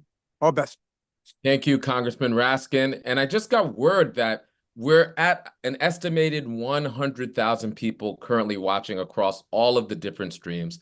Thank you, thank you, thank you. And remember, this is an organizing call. So if you have not yet volunteered, if you had not yet clicked the link or put your phone past the QR code and signed up for a volunteer shift, do it now. This is an organizing call. We are organizing and building momentum towards a victory. And next, I have the honor to call up 2 of the fiercest organizers I know, 2 women who are leading massive organizing networks from the ground up. You talk about organizing to win. Every single day, these women live and breathe organizing. These are my sisters. I work with them every day to build power from the grassroots up. I'm talking about none other than Ana Lilia Mejia and Salma Arias. Awesome. Thank you. Thank you. I'm so excited to hear the number of people who are tuning in and are like ready to roll. And, you know, great job, Mo, at organizing us, at getting this like powerful group of people together, and really to focus on the simple fact. Come November, we are going to be able to vote and decide which future we're going to live in. 7 generations from now are going to speak about our actions or inaction. And I'm curious as to what they will in fact say. Now, about tonight, I think what they will say is that a bunch of organizers from across a movement that are focused on building the kind of people power that will allow us to capture governing power got together today to sound the alarm and to say, y'all, we are in it to win it. So many people will try to tell us that governing or government, better yet, is a problem or the problem. But we as organizers know that governing is the prize. So I'm not going to repeat all the smart things that so many people said tonight. I am going to instead capture this little moment as an organizer and try to just run a mini organizing lesson for all of us here. It's like top of mind for us right now is that we must move in this moment with exponential people power. What does that mean? That means that you not only have to be clear about what actions you are going to take between now and election day, but I challenge all of you to create your build list. Identify the people that you are going to move into formation, not only to vote come November, but also to keep them engaged, because again, governing is the prize. So when you make that list and you think about your own action for election day, I want you to make a plan on how you're going to get there, at what time you're going to vote, and when, and help your build list identify it for them as well. In fact, if you can, I urge you to early vote, because nothing is more incredible than volunteering on election day and knowing that you already voted, y'all. The second thing that I'm going to share with y'all, as organizers, we need to be clear that we are contesting for narrative primacy, my friends. We are injecting our theory of the problem and proposed solutions into the ether and ensuring that our communities are very clear about what's at stake and what their role is in self-governance. As an organizer, I love 6-word sentences. They help me distill what it is that I'm trying to achieve or what I am confronting. And in this moment, my 6-word sentence, y'all, is vote today so we capture governing power tomorrow. That may have been more than 6 words. I'm going to leave it at, we need to be clear about what we are doing. Yes, election day matters. Yes, the volunteering that will happen between now and that day will be transformative. I urge you to stay connected with community organizations like Lucha and Fuerte in Arizona, like Detroit Action and Flint Rising in Michigan. Matter of fact, I'm going to get in trouble if I don't name all 51 of the organizations affiliated with CPD. So I'm going to encourage you to just text join us at 25463 and we'll hook you up with any organization in our network so that you could get to work. It's like, but the last thing I really need to say to y'all is the day after election will matter as well. We are here for governing power. We are here to set an agenda. We are here to win the things and pull the world from where it is to where it should be. And so again, make a plan, make your list, turn out that vote, amplify our effort, and then come back the day after election day, because together we're going to organize towards power. So handing it now to my sister Sulma, who I'm sure is going to rock it and tell us even more about how we're going to win. Sulma. Thank you, Ana Lilia. Thank you. Thank you, Maurice. It's so good to be here with all of you tonight. And yes, People's Action is all in. We've spent the last 2 election cycles really testing and refining a highly effective voter persuasion program called Deep Canvas. In 2020, People's Action trained over 23,000 volunteers, made millions of attempts to reach voters, and that resulted in over 280,000 deep canvas conversations with people in battleground states. 48% of those people, the people we talked to, moved towards voting for Biden and Harris in 2020. A lot of our focus was in rural areas where voters were conflicted on issues like immigration and climate. This year, our IA team is focusing on urban and rural voters in battleground states.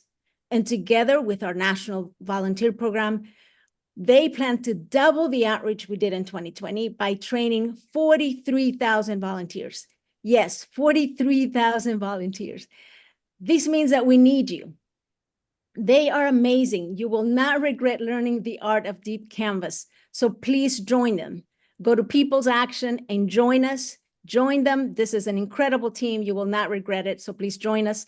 They will be speaking to conflicted voters to persuade them to vote for Kamala Harris for president, as well as other state candidates endorsed by our state affiliates.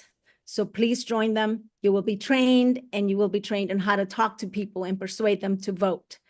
And lastly, I want to say that what we've learned from deep canvassing is that expanding our tent and bringing people who are not yet with us does not mean giving up on our progressive values and policies. And that if we take time to listen, we will find that the majority of people are with us on issues like immigration, climate, abortion, and other important issues. So here at People's Action, we are committed to what we call an organizing revival, which means we are building a base of people who want to build community year-round. So this election for us is about expanding the number of people who want to build for us long-term, so that together we can win this election and continue to fight for what we need. So thank you for all you do already, and let's do this. Are you not convinced that they're two of the baddest organizers in the land? Thank you so much, my sisters. Soma Arias, the executive director of People's Action, and Ana Lilia Mija, the co-executive director of Center for Popular Democracy. You want grassroots organizing, they are building it. Next, I have the honor of introducing a man who I met as an educator and a union organizer, who shocked the world and is now the mayor of the third largest city in our country, transforming the conditions from the ground and showing what aggressive, progressive, visionary leadership looks like on the municipal level. I'm speaking about no other than my friend and brother, Mayor Brandon Johnson. Wow, thank you, Maurice. Thank you for your leadership, brother. It's good to see you, and to the Working Families Party. Thank you for the vision that you have set to build a progressive movement across this country.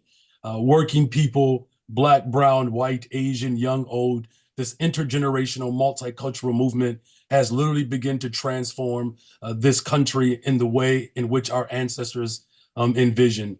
Look, I'll just cut to it. Electing Kamala Harris as the next president of the United States of America is a matter of my daughter, who can see a reflection of her being and her values wrapped up in one person. And this is a unique moment in our nation's history to radically transform our government in a way that speaks to the interests of working people, that elevates the voices of the poor, to make sure that every single person who has a need, that right is met. You know, when it comes to Kamala Harris, the vice president in this moment, what excites me most is that she is committed and dedicated to the values that we speak of as progressives. Her leading the charge of the brand new office of gun violence reduction is very much aligned with what we're doing in the city of Chicago, a brand new office of community safety that's dedicated to getting at the root causes of crime in this country so that we can begin to transform these communities that have been historically disinvested in.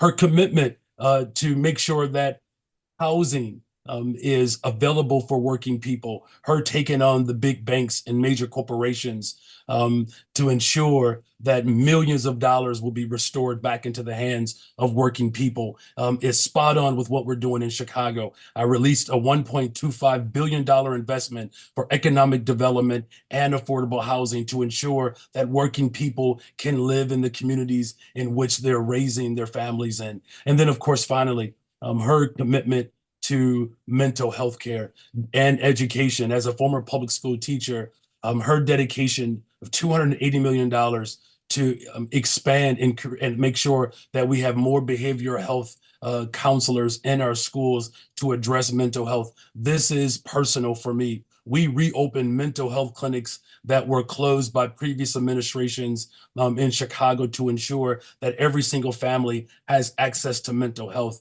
care services. Look, it's no secret that we have a party, the Republican Party, that has made it very clear that they want a rematch of the Civil War. They have not accepted the results of that. And we have to ensure that generations to come will know that we stood up at a very critical time in our nation's history to ensure that people are centered in our efforts in government. You know, the last thing that I'll say, you know, I think it's actually quite fitting that this coalition certainly reflects the hopes and aspirations of Shirley Chisholm, who brought us together and said, we are unbought and unbossed. We're also reflecting the strong axiom that hope is still alive with Reverend Jesse Jackson. We are also imbibing the movement that said, yes, we can. And now we are in a moment when we get to say when we fight, we win. That is the hope and the aspirations that Kamala Harris brings to this moment. Dr. King said that when the civil rights movement and the labor rights movement collide, what enormous potential we have. And that is the potential that we live in right now to transform our country centered around our values that speaks to the hopes and aspirations of the next generation. Look, as progressives, we get to live in the duality of governance. You know, in Chicago, you know, we're making sure that new arrivals are welcome, but we're also calling for reparations. We can actually call out the terrorist attacks and condemn them and also say we need a ceasefire. Progressives get to lead on our values, and we don't have to equivocate in this moment. And that's why I'm proud to support Kamala Harris for President of the United States of America. So continue to organize, continue to build this movement to ensure that our future is much better than what we inherited. Thank you all very much. Hey, look, I can't wait to see you all in Chicago. The DNC is going to be in the greatest freaking city in the world. So continue to organize, and I'll see you in Chicago in a couple of weeks. All right. See you there, my brother. Thank you so much for everything you do for the people of Chicago and people everywhere. You are a beacon of aggressive, progressive governance. Next, and we're going to go from one educator and organizer to another one. So I'd like to introduce a friend of mine, an educator, an organizer, a fighter for working people. Randy Weingarten, who is the president of the American Federation of Teachers, who'll be introducing Lakia Wilson-Lumpkin, who's the president of the Detroit Federation of Teachers, as well as Jessica Tang, who's the president of the American Federation of Teachers in Massachusetts. Thank you. Thank you. Thank you for doing this, Mo. And I'm going to be really, really, really, really, really quick, which is I have this amazing, this is my Kamala shirt, by the way. I hope you see it. We had it at our convention where she electrified everyone. And Lakia and Jessica will talk about that and so much more. But let me say this. We know what we're up against. Everybody's been talking about that today. We know who these guys are who are fighting against us. We know what they've tried to do to ban books, to censor history, to try to undermine the pluralism of schools, why they are so afraid of knowledge. I think us as progressives understand that very much. But the bottom line is this. They want to ban books. They want to suppress history. They want to cut the funding of public schools. They want to throttle opportunity. They do not like freedom, as so many others have said, except for themselves. So we got a big, big battle ahead of us because of who these other guys are. But better than that, it's who our team is. When Kamala Harris was at our convention, she electrified people. And one of the things she said was that she talked about her first grade teacher and how her first grade teacher came to her law school graduation. The connection, the bond, you could see that in that story. The fight for opportunity, not just to get by, but to get ahead. So we know, Lakia knows, she's from Detroit. We know what it means when you defund public schools and you hurt the resources so we can't help kids. We also know what it means, Jess Tang will talk about it, what it means when you censor history and you ban books. So it's not just about what the bad is. It is about what the future can be, a future of unions, a future of climate where we can take on climate change, a future of opportunity, a future where kids do not have student debt, a future where we can have a thriving middle class. That is what Kamala Harris means, building on what Biden and Harris has done. And that's why, as I introduce Lakia and Jessica, I'm just saying we got not a whole lot of time. 90 plus days. We got to get out and we got to win this one. And with that, seize the future. Take it away, Lakia, and then Jessica. Thank you, President Randy. Yes, we too feel the radical joy. we are truly excited to be here this evening with 100,000 of you. Labor leaders are definitely radically joyous. We are excited about Vice President Kamala Harris's candidacy for the United States president. We are excited because electing Kamala Harris means we have a fighter with a proven record of fighting for education, health, safety, our infrastructure, women, maternal health, economic justice, climate, and of course, labor. Yes, we are progressives. We must keep this forward momentum going. So, what we must do is turn out the vote. We cannot and will not leave anything to chance. We cannot leave to chance Supreme Court justice seats, our Social Security, education, student debt, voting rights, abortion rights, LGBTQIA rights, the freedom to read books. Simply stated, our human rights and freedoms for all people are what's on the line, not just our civil liberties. We're talking about our very livelihoods. They're at stake. So our next steps are critical. I'm going to turn it over to President Jessica Tang. Thanks so much. Randy and Lakia really shared what's at stake. And I'm inspired to be here because it's not just for educators and those who care about public education. It's not just union members, but it's all of us who believe in a different future and a different world is possible. And as activists and organizers who believe in progressive values, we know what we need to do because it's what we always do. No matter who may be in the race and no matter what the fight may be, we have to organize, organize, and organize, and to ensure we continue to make progress, not regress. And we need to get out the vote to elect those who are best positioned to do that. And this means reaching out to young voters, LGBTQ voters, working class voters, first-time voters. And for those of us who are bilingual or multilingual, including ASL, we need to have organizing conversations to get voters registered, talk to potential voters, and help them understand why they need to take action and how important voting for Kamala is, and activate them to get others in their communities also out to vote too. And it's not just for president, but down the ballot as well.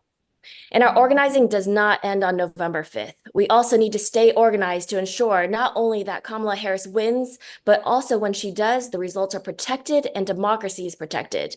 And beyond November, we have to continue to mobilize and organize to protect and fight for the values we believe in. As John Lewis would remind us, if not us, then who? If not now, then when? So please sign up to volunteer, donate, take action. It really is us who are going to make the difference, and the time is now. That's right. The time is now. Thank you so much, Lakia, Jessica, and my sister, Randy. Three grassroots organizers, union leaders, educators fighting for working people everywhere. And next is a friend and comrade in the fight, Adam Green from the PCCC. Take it away, Adam. Thanks, Maurice. And thank you to all the rock star leaders who really got this together in 5 days. Truly an amazing feat. For the many, many thousands of people out there who are our members, hello. And for those who are not, quick intro. Progressive Change Campaign Committee, boldprogressives.org. We do half elections and half government relations. During years like this, we help elect bold progressive leaders and important Democrats who are trying to save democracy up and down the ballot. And then very importantly, we continue that relationship and help pass great things like the Biden-Harris IRA bill into law so that we can actually put billions of dollars into our schools and our economy and fight for jobs.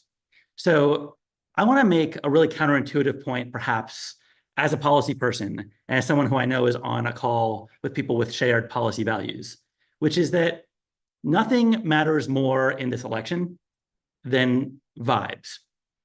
I hope that's an observation that we're all kind of baking into our calculus right now.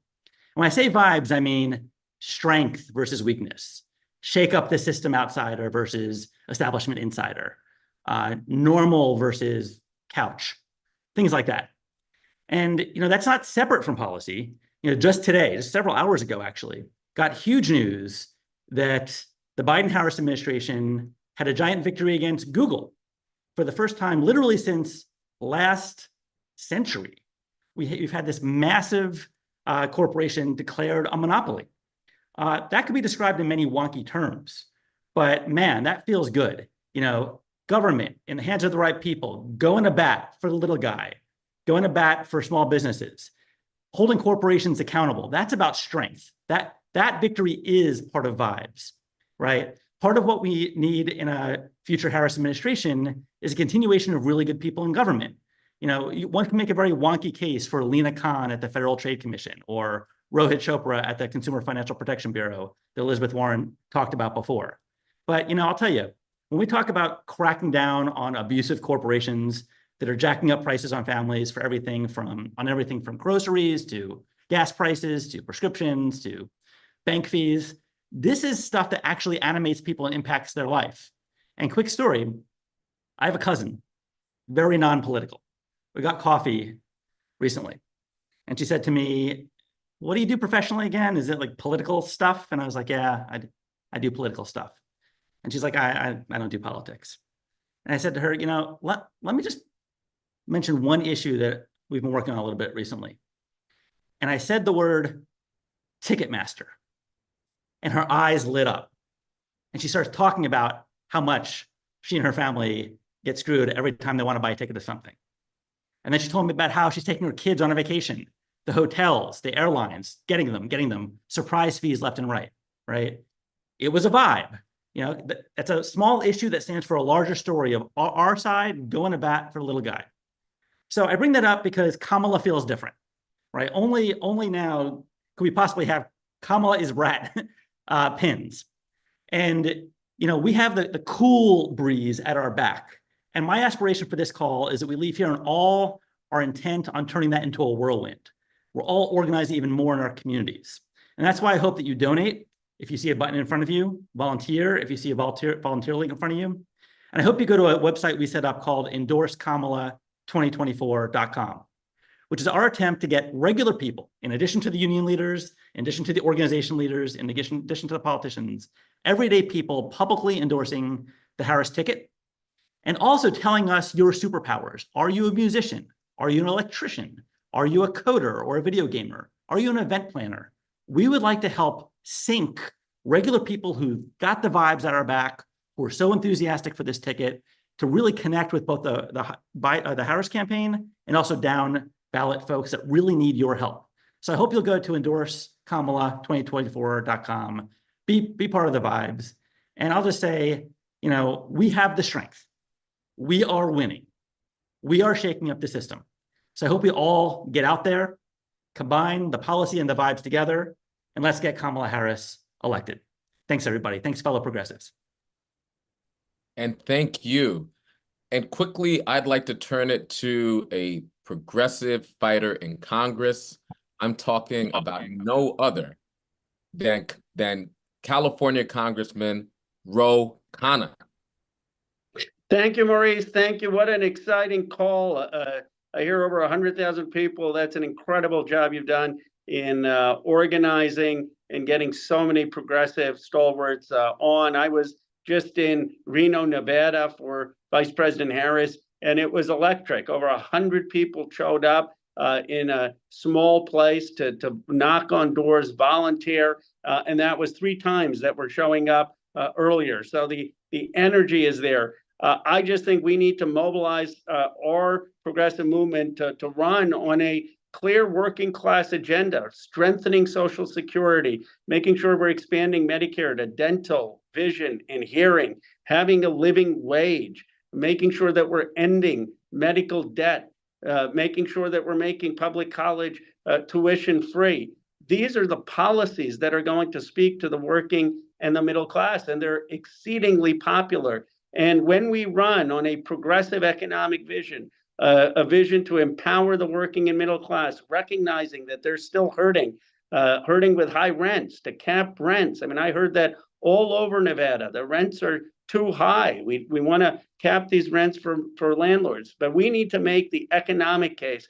We need to make the case that we're the party of peace. I mean, Lindsey Graham is talking about going to war in Iran. No war in Iran. I'm going to be introducing legislation and working with others to stop the madness of us getting into a Middle East war. And we need a ceasefire and a release of the hostages, and we need to stop sending offensive weapons to Netanyahu. So we need to campaign with our values, our progressive values front and center, on peace, on human rights, on a bold economic vision. These are popular policies. These are what the country wants. And when we do that, we will elect Vice President Harris as president and usher in a bold progressive era. So thank you for what you're doing. Thank you for organizing. Let's go win. Let's go win. That's right. Thank you so much, Congressman. Next up, we have a local fighter in Wisconsin. I'm talking about no other than Minority Leader, Wisconsin State Assembly Member, Greta Neubauer. Greta. Thank you so much, Maurice, and so great to be here with you all. My name is Greta. I'm a former climate organizer, state representative, and the Wisconsin Assembly Democratic leader. I am from Purple, Racine County, in the often tipping point state of Wisconsin. In Wisconsin, we know what it's like when our democracy is broken. For over a decade, we were the Koch brothers' testing ground for their right-wing agenda. Republicans implemented the most gerrymandered legislative maps in the country. They were so gerrymandered that it was more likely that Republicans would get a supermajority than Democrats would get a majority in an almost perfectly 50-50 state. Republicans and their rich friends went after voting rights, changed campaign finance law, and attacked unions. In short, they did everything they could to consolidate their power and prevent the voters from holding them accountable. But people in Wisconsin kept organizing. We worked day after day, year after year to win elections, build movements, and get fair maps. And I am here tonight on this call to tell you that we are not going back.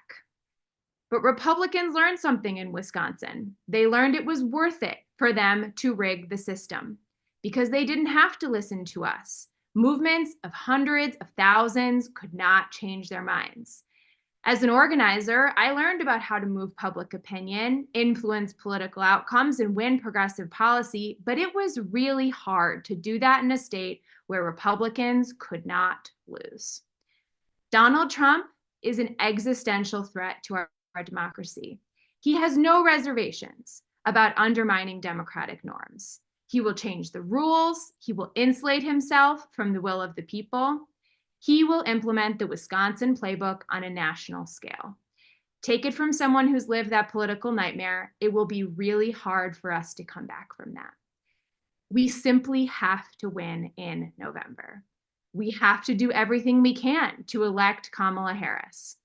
As someone who is knocking on doors in Wisconsin every week, let me tell you, there are a lot of undecided voters who are still out there, and they need to hear from us. The threat to our democracy is very real, and expanding the Harris Coalition also means we need to offer a positive vision about the future of what is possible, the ability for all of us to thrive. It will take work to achieve this vision, but with the Harris administration, we can win that future. There is nothing inevitable about our victory in November. We all need to do our part for our people, our movements, and our democracy. Please join and knock doors in your community in Wisconsin or in your closest swing state. We can win, but it will not happen without all of us digging deep. Thank you for being here, and see you all out there. Thank you so much, Greta. And if folks want to volunteer with Working Families Party, the organization that I lead, all you have to do is take your phone out and text to the number 30403, the word Slack. That will send you to our volunteer Slack and we'll get you involved. Again, if you want to roll with the Working Families Party, the organization and movement that I lead, text to the number 30403, the word Slack. Next up, I have a very special guest, a sister, a close friend, a comrade, a leader, a beacon of hope for so many of us. I'm talking about no other than civil rights and voting rights leader, LaTosha Brown. Greetings, you all. We who believe in freedom cannot rest, cannot rest. Oh, we who believe in freedom cannot rest until it comes. That's a song by Sweet Honey in the Rock that was written by who just recently departed, which is Bernice Johnson Reagan. And it's a song that's really created in the space of us really recognizing as progressives and who we are, what's our responsibility? Our responsibility is to take care of this planet. Our responsibility is to take care of this nation. Our responsibility is to take care of our families. Our responsibility is to take care of each other. And so I can go on with and give kind of some of the policy pieces. I think that everything that you all have heard so far, we've heard around what we believe that this administration can bring, the possibilities and potentiality that can come out of this, that those of us who actually know Vice President Kamala Harris personally and know, like, really believe in her and support her and excited about her candidacy, yes, this campaign is about her, but this campaign is also about us, that we have to really recognize that in this moment, this campaign is about us. This campaign is about what the vision is that we have for this nation, pushing it forward. Are we going to go forward or are we going to go backwards? And at the end of the day, when you look at what progressives have been able to do, we have been able to do by standing in a space of hope and belief. We have to recognize that there's a particular unique moment in time that we're literally able to actually push and open up the cracks and open up the space for there to be more inclusivity, for us to open up the space so that we can radically reimagine this nation and public policy that are going to serve people. We're the ones that we can't be afraid just to say, not to be able to offer for all of us, for all the people, not just when we're talking about working class and upper middle class and middle class. We have to be able to own that. Part of our responsibility is to make sure that we're actually speaking and advocate for all of us, particularly the poor, those of us who have been left out of this process, those of us that are standing on the fringes. That is important for us to know this. And so I keep hearing my brother Maurice talk about a North Star, and I just want to take a couple of seconds. I've been thinking a lot about the North Star, what the North Star means. And I just want us to think about, as I was thinking about the North Star, it came from me really reading about a woman named Harriet Tubman that some of y'all may have heard of, and that she actually used the North Star to navigate, to find herself in a space of freedom. And what was interesting is, as I was reading and researching the North Star, that I thought that the North Star was the brightest sky, the star in the sky. It's not. It's not the brightest, but it's the most consistent. And it's the most dependable star that you can always go out in the sky and you can find that star. And the interesting thing about stars, I was asked a couple of weeks ago around, yes, we've got this threat of Trump and we've got this dark night in political history. That's one way of looking at it. But another way of looking at it is the only time that you can actually see the stars is at nighttime. That for some people, this moment looks like, oh, it's the dark night of the soul. No, this is a moment for literally the stars to come out. Those of us that believe in freedom, this is our moment, not just our moment in putting a candidate in office. That is important, that we need to make sure that we put an administration in office and a visionary and someone who aligns with our values. But it's important for us to really do that in a way that's convincingly, that we've got to not only just win this election, we've got to win this election by a large margin. Why? Because we've got to send a message that anytime that you come after our communities, or any candidate that seeks to be divisive, that seeks to actually be exclusive, that seeks to undermine the very values of our humanity, that ultimately there's a price to pay. And as we're doing this work, we have to see ourselves as we are the North Star. We have to really use this moment to capture the hearts, the minds, and the imaginations of the people that are out there. That we are the people who are the hope bringers. We are the people that actually can help people in a real, tangible way connect their politics to the policies that are actually going to help encourage and improve their lives and increase their quality of life. So why am I excited? Because there's certain moments. Y'all, there are certain moments in political history. I am a student of history. I'm a student of movements. And when you see there's an alignment of the progressive movement and there's an opportunity where our communities really need us, this is the moment, y'all, for the stars to come out. This is our moment to really be able to do what we need to do, make sure that that we're out 10 people, that we have at least a crew of 10 people that we're working with, that we're literally setting a vision, that we're getting people excited about working and getting the next president as Vice President Kamala Harris to get her in office with a convincingly win. Thank you. We who believe in freedom, y'all, cannot rest and will not rest until it comes.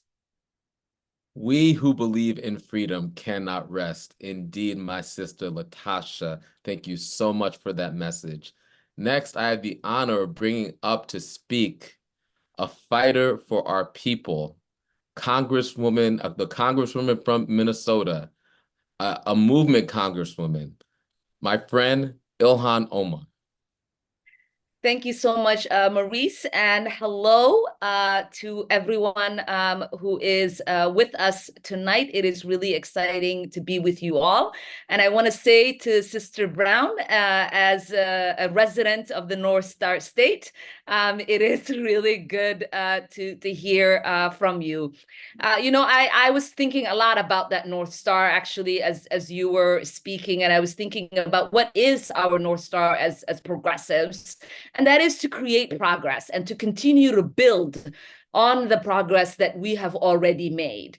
And in the last 3.5 years, the Biden-Harris administration has made incredible progress in addressing the climate crisis, in canceling student debt, in investing in our public education, in protecting our labor brothers and sisters and our siblings, in making sure that there was more affordable housing, and in investing in our Native siblings. So there is a lot of progress in dealing with gun violence prevention, in creating opportunities to expand research on women's health, in addressing the maternal mortality rate. There's so much progress that we have been able to make, and investments in the last 3.5 years. And I am very excited for the Harris administration to continue to build on that progress. And so these are the two opportunities we have. Do we organize our asses off to make sure we have a president that we can mobilize with and continue to build on the progress that we've made in this last administration? Or do we take the chance of having another Trump presidency, where we know that in his first time around, just in 4 years, he's taken away reproductive rights, women's right to choose, that we had guaranteed for over 50 years in just 4 years. So think about the implementation of Project 2025 and how much it is going to set our country back, and what it will take for us to even start to think about what it means to make progress again. So this is the time, my friends, this is the time for us to be honest about the reality that we are looking at. We have little over 90 days to talk to our friends, to our neighbors, to our family members about what it means to protect our immigrant siblings, what it means for us to continue to make progress in addressing the climate crisis so that future generations can thank us. We have an opportunity to expand civil liberties. We have an opportunity possibly to reshape the Supreme Court to make sure they are not making drastic changes to the liberties that we all enjoy. So I hope, and I'm not going to stay on too long, and I know that we're running late. I do hope that everybody does what they can do between now and November 5th. I am fighting to defeat a toxic Don in the primary on the 13th of August, and I look forward to getting back on the trail and making sure that we defeat another toxic Don. So thank you all for coming together tonight. Thank you, Maurice, and everyone else who participated in organizing and convening us. And I am really grateful to all of my colleagues that added their voice to this call of urgency, and to my fellow organizers. Thank you for the incredible work that you do and the work that you will continue to do. Thank you. Thank you so much, Representative Omar. Next, I'd like to bring up a representative of that future generation, Gen Z, who's organizing and challenging us to think of new ways of aligning our North Star with the type of politics that actually could actually meet the moment, meet the crises that we're facing. So Elise Joshi, who is the executive director of Gen Z for Change, come on up and let us know what your movement is doing in order to make sure that we achieve victory in November. Hi, my name is Elise. I'm a 22-year-old climate and labor organizer and executive director of Gen Z for Change, a nonprofit that utilizes the power of code, creators, and social media to make tangible change on the ground. Our recent tool led to 100 million emails for ceasefire sent to Congress. We were part of the viral Stop Willow movement that led to several federal climate wins. We flooded and took down statewide anti-CRT tip lines, and we currently have a campaign to support Amazon labor unions' contract fight. Gen Z is acutely aware of what this election means for the issues that we care about. The next president will serve until 2029, a critical time for climate action, to say the least. We need and deserve a president that believes in climate science and champions policies that align with it. Donald Trump believes climate change is a hoax, and he sold out our planet and our future to big oil lobbyists for a $1 billion campaign donation. His climate policies are non-existent.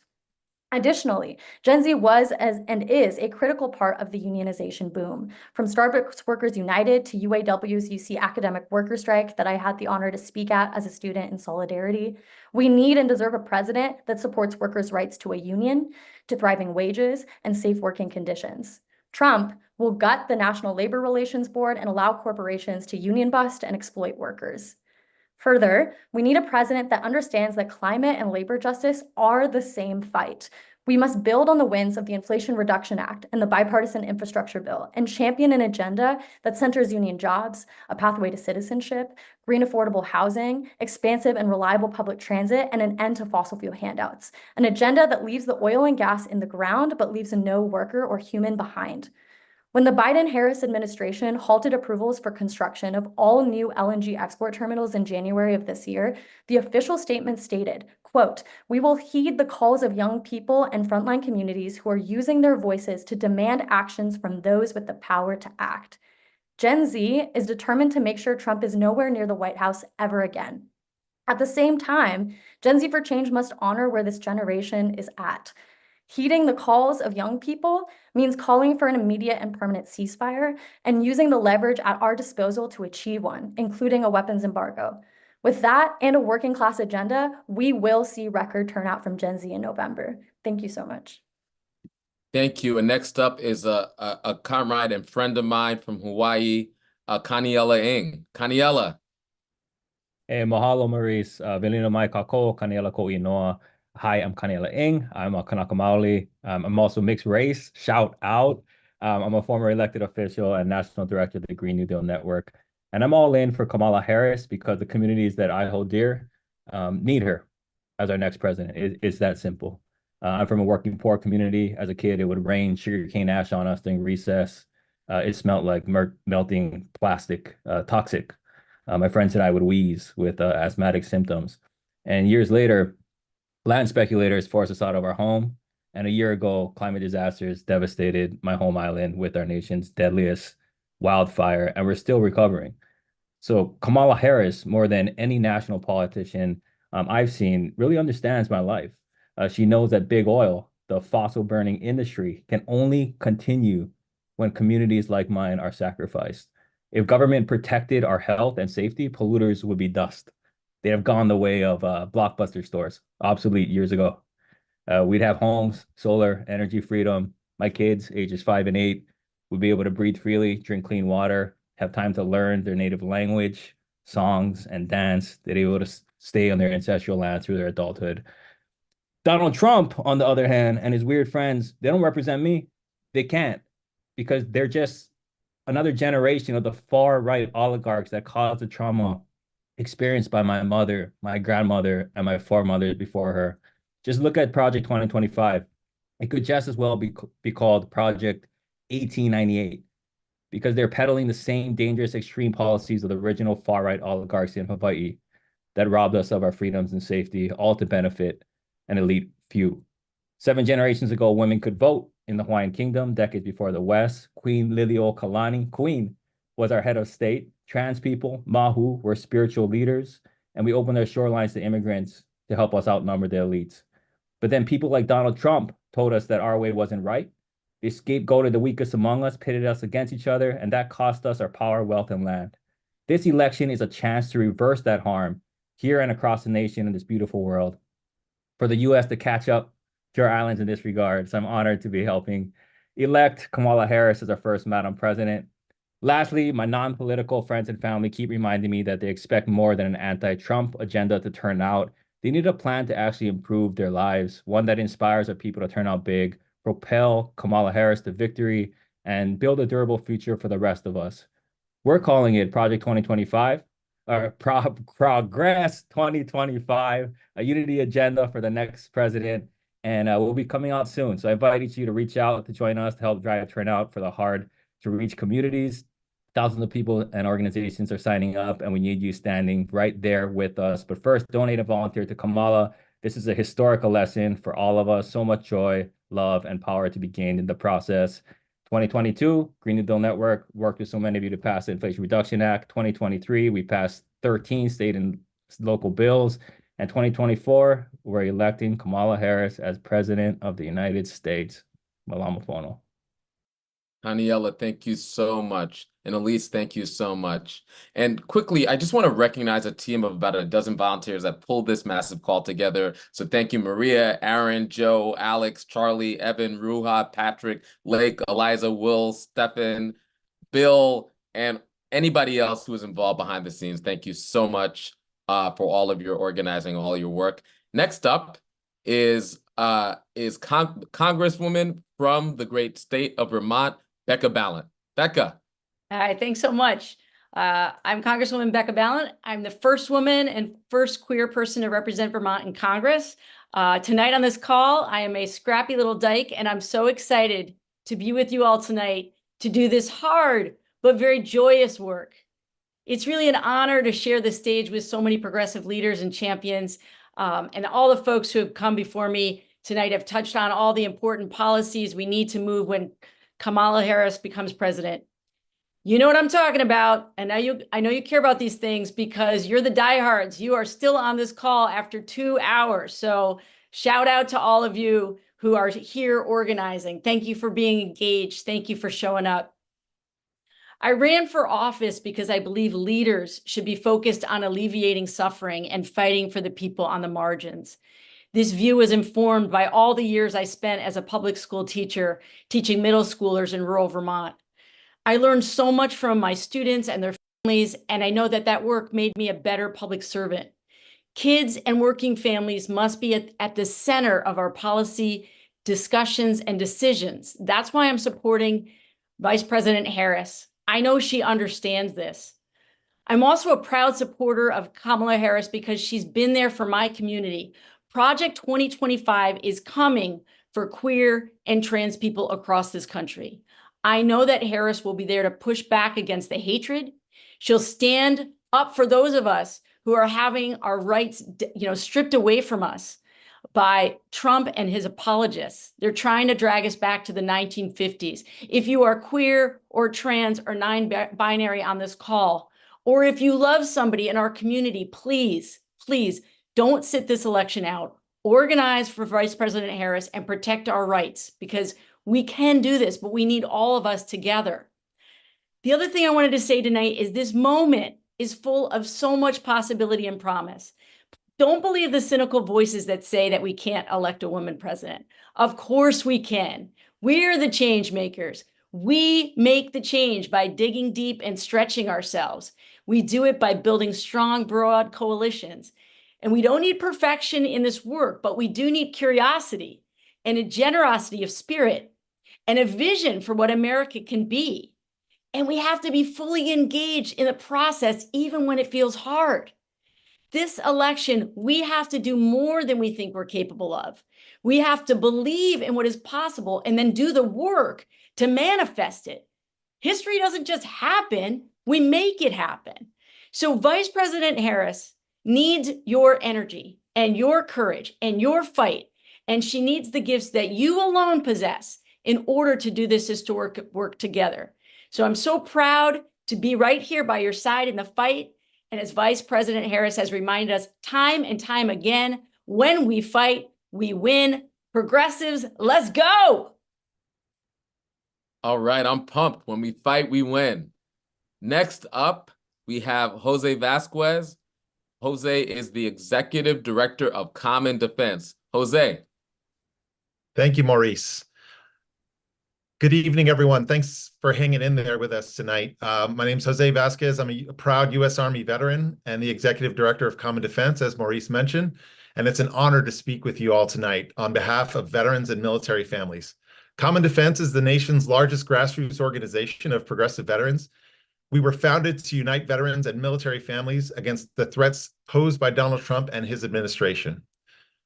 We've mobilized thousands of veterans to take a stand against his divisive and dangerous agenda. If you're a veteran or know someone who is, visit vetsforharris.org to get involved. And you should also donate to the campaign. As veterans, we have a unique perspective on leadership, service, and sacrifice. We've seen firsthand the cost of failed policies both at home and abroad. The Trump administration's attempts to underfund and privatize the VA and utter disregard for our service are stark reminders of why we need change. The promises made to us were broken, and the support we deserved was withheld. As veterans, we have seen what makes a good commander-in-chief, and Trump is the furthest thing from it. He is unfit to serve another term, and his extremist agenda goes against everything we swore an oath to protect. But tonight, we're not here just to critique the past. We're here to fight for a better future. Kamala Harris represents that future. Her commitment to veterans is unwavering. She understands that honoring our service means more than words. It means action. Under a Harris administration, we can expect a VA that is fully funded and staffed, fully capable of providing the care and services veterans need and deserve. Her policies will ensure that no veteran is left behind, that mental health care is prioritized, and that job training and educational opportunities are expanded. Beyond veterans issues, Kamala Harris embodies the progressive values we all hold dear. She fights for a fair economy, quality health care for all, and a society where every American, regardless of background, has a chance to succeed. Her vision is inclusive. Her policies are forward-thinking, and her leadership is exactly what our country needs. This election will be close, y'all, and every vote counts. It is up to us to mobilize, to inspire, and to ensure that every voice is heard. Let us remember, the stakes are high, but our resolve is even stronger. Together, we can turn the page on the failures of the past and write a new chapter for our nation, one where veterans are honored, justice is served, and the American dream is within reach for all. Once again, if you're a veteran or know a veteran, visit vetsforharris.org to get involved. That's vets, F-O-R, harris.org to get involved. Thank you for your commitment. Thank you for your service. And thank you for standing with Kamala Harris. Now let's go out there and make history. Thanks, y'all. That's right, Jose. Let's make history. Next up, we have Minnesota Attorney General, my brother, Keith Ellison. Attorney General Ellison, you there?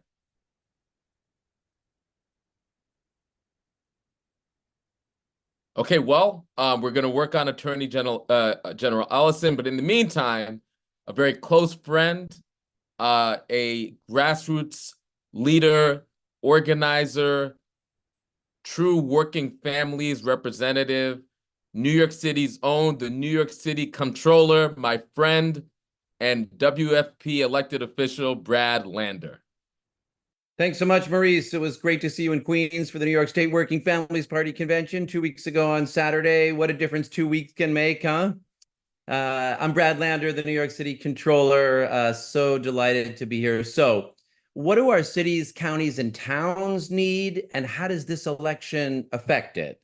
That's not just a question for places like New York City or Chicago, even though it was great to hear from Mayor Brandon Johnson. That's about our smaller cities, our counties, our towns in blue, red, purple states. All of our municipalities are at stake in this election. First, let's remember what we've seen over the past 8 years on the basic infrastructure that every one of our cities and towns needs: roads, bridges, public transit. Trump talked about it like every week, so much it became a joke. but never got it done. The Biden-Harris administration delivered on building out the solar, wind, EV, and climate resilience that will not only save our planet, but protect our communities, save families' energy bills, create good jobs. Trump mocked it. Biden-Harris administration got it done. What would the future bring? Down one path, the dark scenario of Project 2025. For our towns and cities, that means ending Medicaid and Medicare, denying seniors in our community healthcare, slashing Head Start and funding for our public schools, weakening unions and the power of workers, even denying them water breaks. And it means truly fascist immigration policies that would deport our neighbors, including dreamers and young people. Our cities, counties, and towns say no way. Instead, by electing Kamala Harris, the 47th president of the United States, we could win tenant protections and support for affordable housing and resources to address homelessness, funding for the child care and K-12 education and public higher ed and elder care with the people who provide it paid decent wages like our friend Adi Barkan would expect.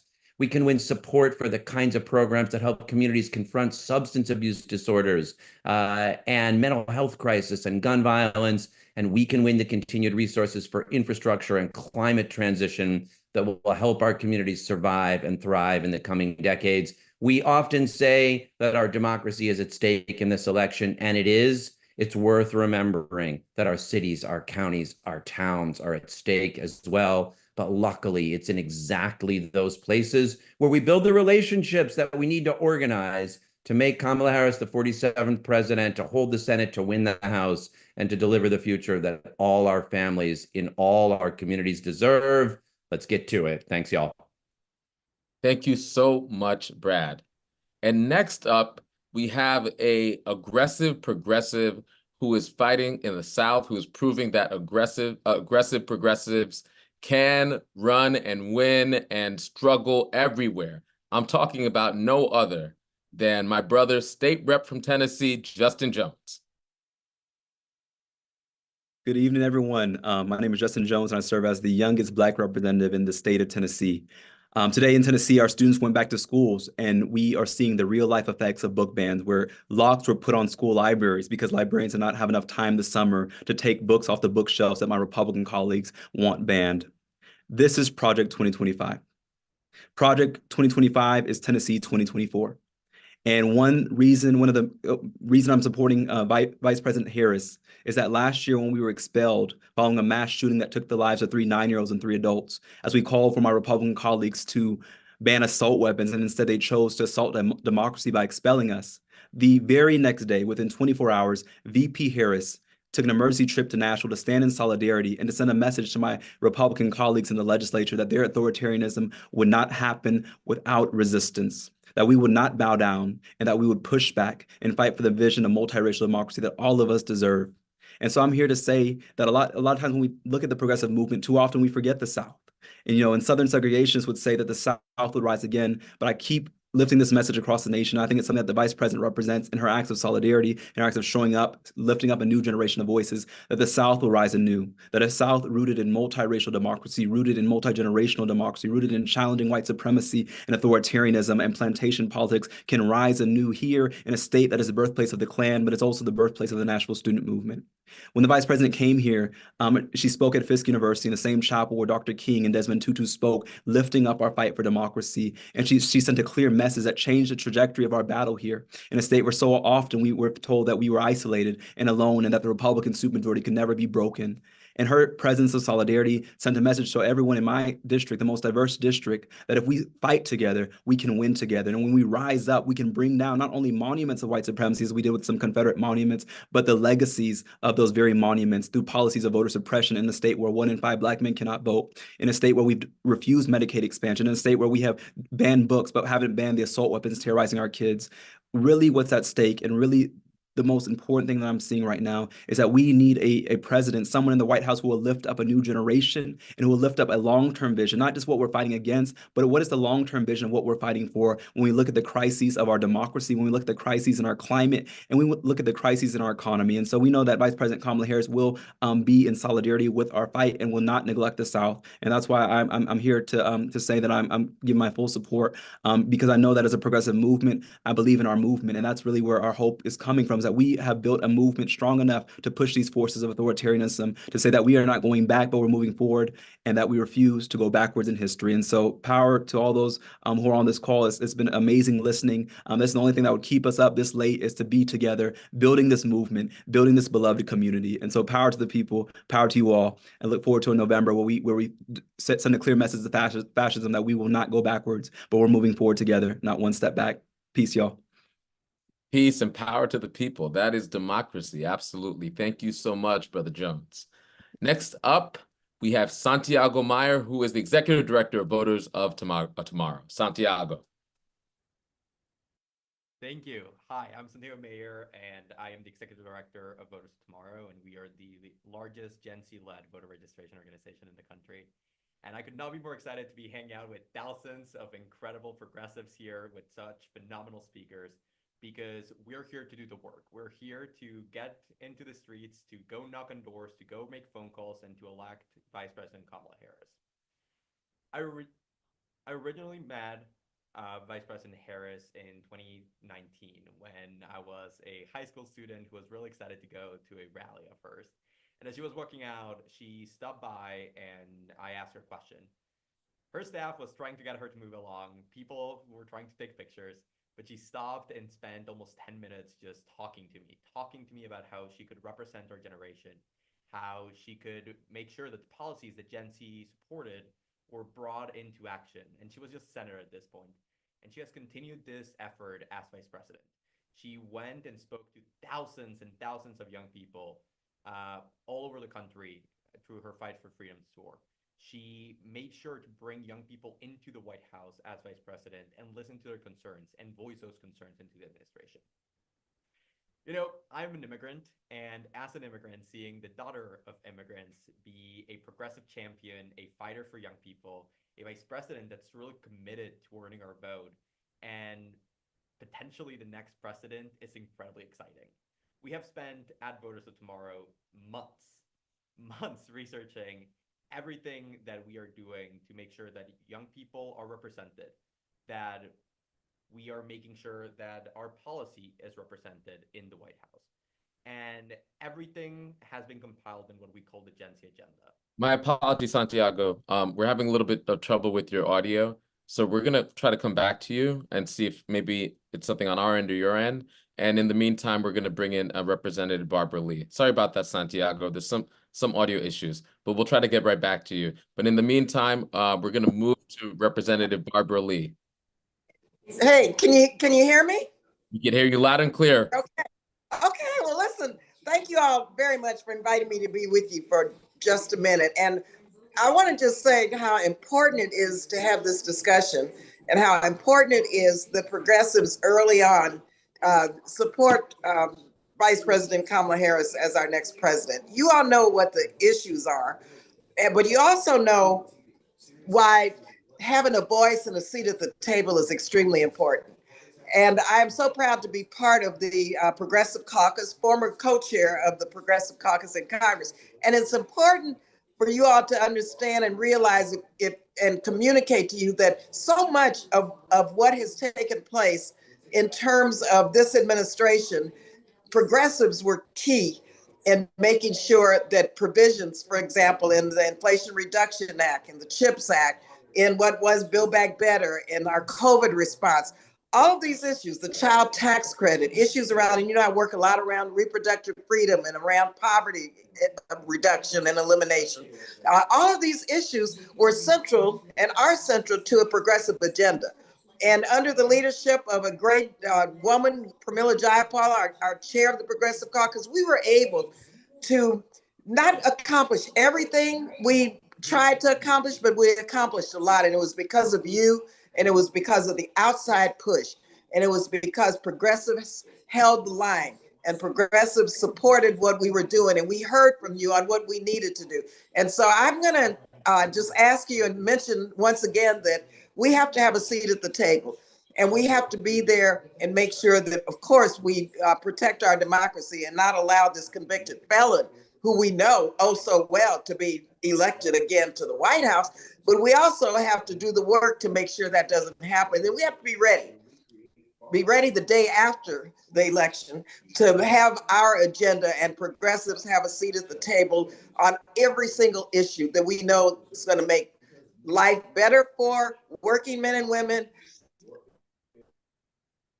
life better for the BIPOC community, for senior citizens, for the LGBTQ plus community, and fight for peace and justice and equity and equality and climate, address the climate. Confident that with the progressive voices and progressive agenda, that President Kamala Harris will hear us, will see us, and will move forward and make this a better place and make this a better world. So thank you all again so much. And thank you for your work and your voice over the years, and look forward to our continuing work together.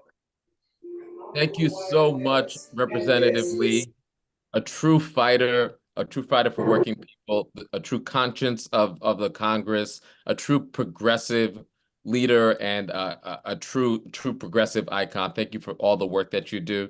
Now I gotta bring, like, there's been nothing but heavy hitters all night, and I'm bringing on a bad man, a fighter for working people everywhere. He made history when he became president of his union last year. Somebody I call a brother in arms, somebody who I have the privilege of knowing and calling a comrade, somebody who is transforming the labor movement around this country. I'm talking about none other than CWA's president, Claude Cummings Jr. Thank you so much.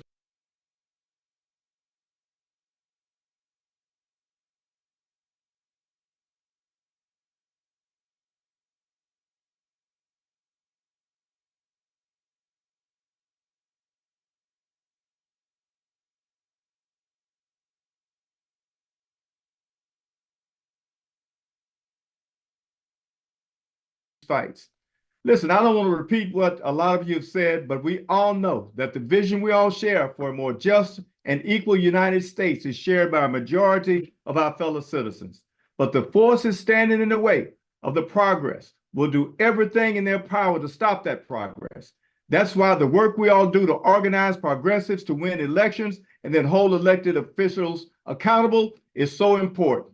Together, we've made tremendous strides in advancing that vision over the last 3.5 years by advancing an aggressive inside-outside movement on our priorities.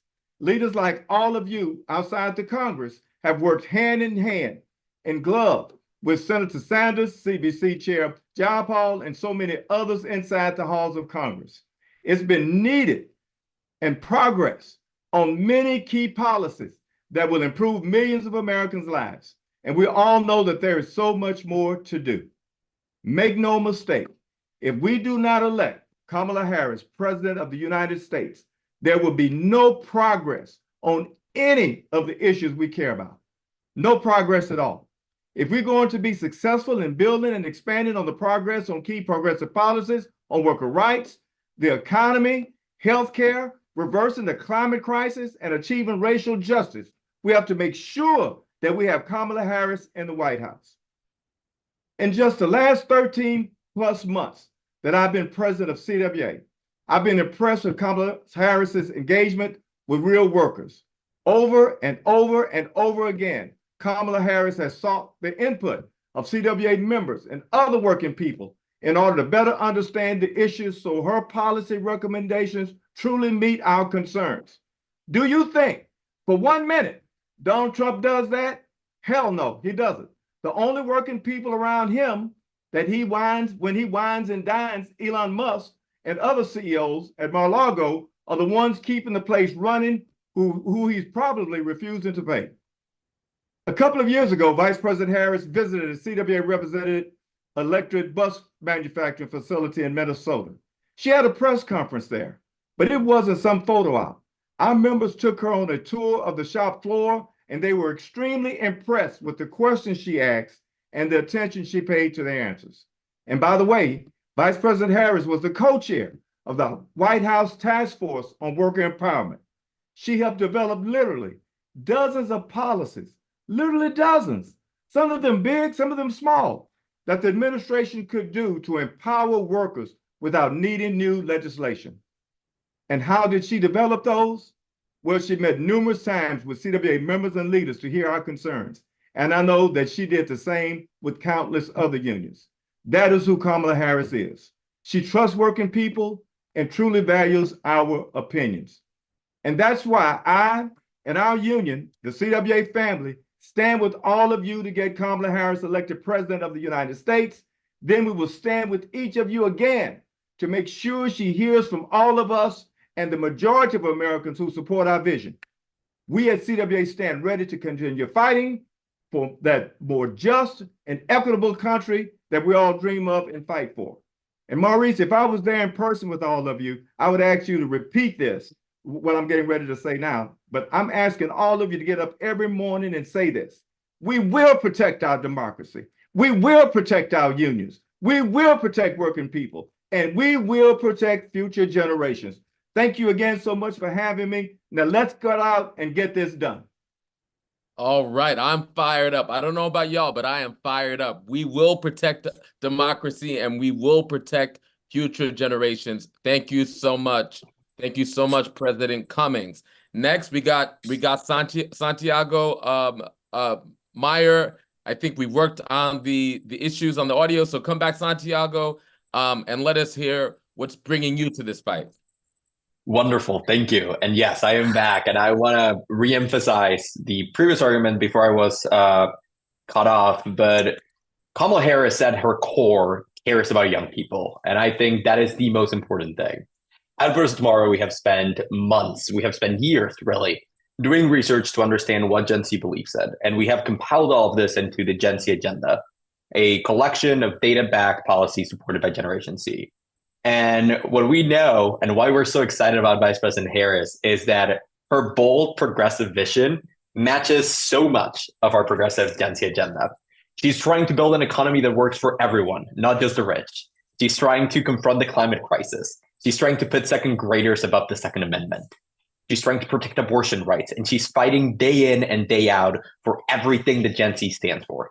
The other guy, Donald Trump, continues to declare war on our generation. He supports banning books. He supports banning abortion. He supports banning our fundamental freedoms to exist as young Americans. And we will not allow this to happen. As other people have said, as other progressive champions have said, this is going to be a close election, and we all need to get to work. We all need to be involved in this campaign. We all need to be proud progressives, but also proud fighters for democracy, because that's really what's at stake. Democracy and freedom. And the contrast between these two candidates could not be any clearer. So for any young people watching, and there's thousands of people here, so I'm going to assume a lot of them are young, let me invite you to join Voters of Tomorrow. Let me invite you to join the Students for Harris movement. We have so many young people, so many young progressive people who are committed to fighting to elect Vice President Harris. And we need all of you. So go to votersoftomorrow.org, join us. Let's keep fighting for democracy. Let's keep fighting for a future that works for our generation. And let's get the first woman president. Thank you so much, Santiago. And look, like I said, we have nothing but hitters, nothing but heavy hitters from beginning to end, nothing but workers and fighters and organizers for democracy and working people, which is why I'm so honored to bring the president of the United Farm Workers, Teresa Romero. Thank you very much, Maurice. Good evening to everybody. I'm happy to be here today. I'm happy to see many familiar faces. As Maurice says, I'm Teresa Romero, and I am the president of the United Farm Workers. In the UFW, we like to say, there may come days you need a lawyer. There will be days when you need a doctor, but you need a farm worker every day. During COVID, farm workers were called essential, but too often they're treated as if they were disposable.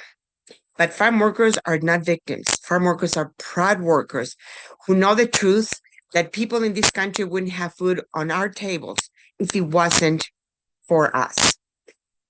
We may not run America, but we make America run.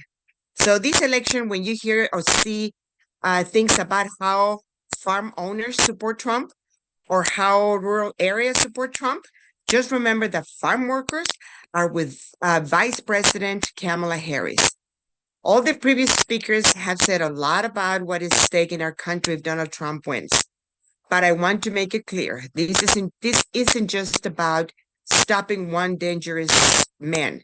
This is about the chance to vote for real progress. The UFW and Vice President Harris go back. She has been a champion for farm workers as California's Attorney General, as U.S. Senator, and as Vice President. She has brought farm workers in with her wherever she goes, literally and metaphorically. We trust her. We know her. She fights for working people and she listens. The Biden-Harris administration has been the most pro-worker administration in modern years. Vice President Harris has been a key part of ensuring that when they say pro-worker, they mean all workers. Let me give you an example. Did you know the Biden-Harris administration extended deferred action to immigrant workers involved in labor disputes? This means workers who have a labor dispute or whose employers have violated their rights can't just be threatened with deportation. This has allowed UFW to help hundreds of farm workers involved in labor disputes, ensuring not only protection from deportation, but also work permits. We will almost certainly lose this program, and immigrants will be exposed to deportation if Kamala doesn't win in November. I have met so many of these immigrants workers who have benefited from this program. So remember, you can't be pro-worker if it does not include immigrant workers. And let me tell you something else. The bosses, all these farm owners who donate lots of money to anti-immigrant Republicans like Donald Trump, they know a majority of farm workers in this country are undocumented.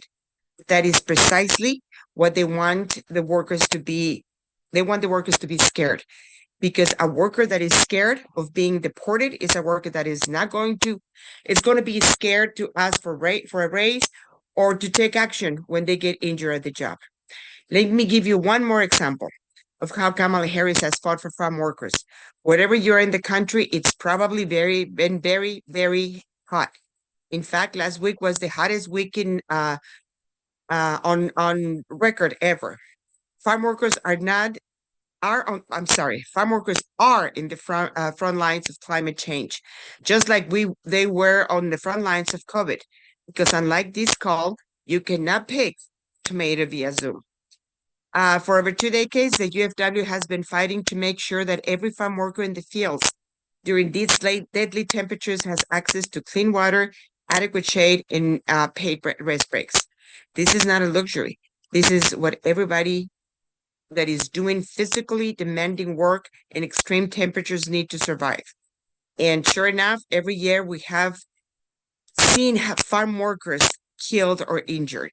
That's why the Biden administration has stepped up and listened to farm workers and proposed the first ever federal heat safety standard, making life-saving access to water, rest, and shade right for every worker working under extreme heat.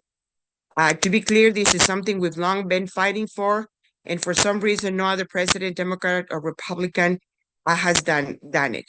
We understand that the heat rule is going to be finally in effect by the end of this year, and it will be so tragic if right when it begins, Donald Trump comes back into the Oval Office and reverses it in day one, which unfortunately will undo all the progress put in the work the farm workers have put to serve their own lives.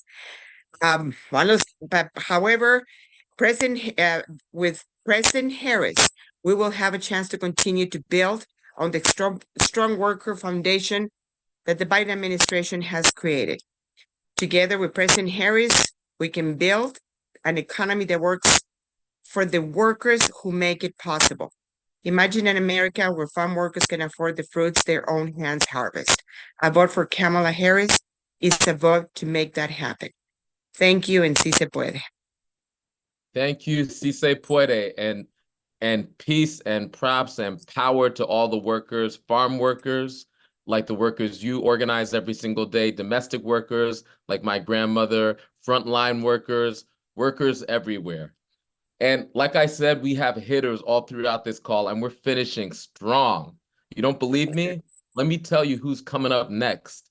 Coming up next is a sister of mine, somebody who is a fighter for working people. She built and continues to build an amazing multiracial community labor coalition that she brought all the way into Congress. She's a fighter, the first Black woman to represent the city of Pittsburgh and the surrounding area in Congress. I'm talking about no other than my sister, Representative Summer Lee. Brother Mo, thank you so much. It's an honor to be here. Shout out to everybody who's still here. Listen, I heard that this call started a couple hours ago, and I'm not gonna hold you. Brother Mo knows this. I was on my couch.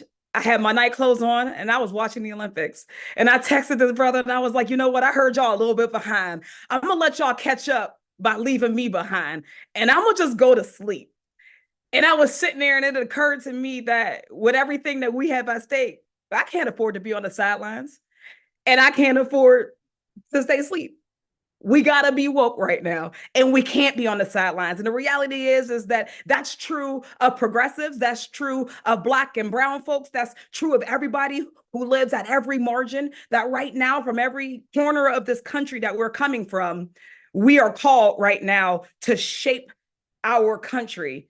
And not just our country, we're called to shape our world right now. So I felt like I just had to get up because no matter how we got here to this call, no matter how we got here to this point in our politics, and I know that everybody, most people here got here through fighting.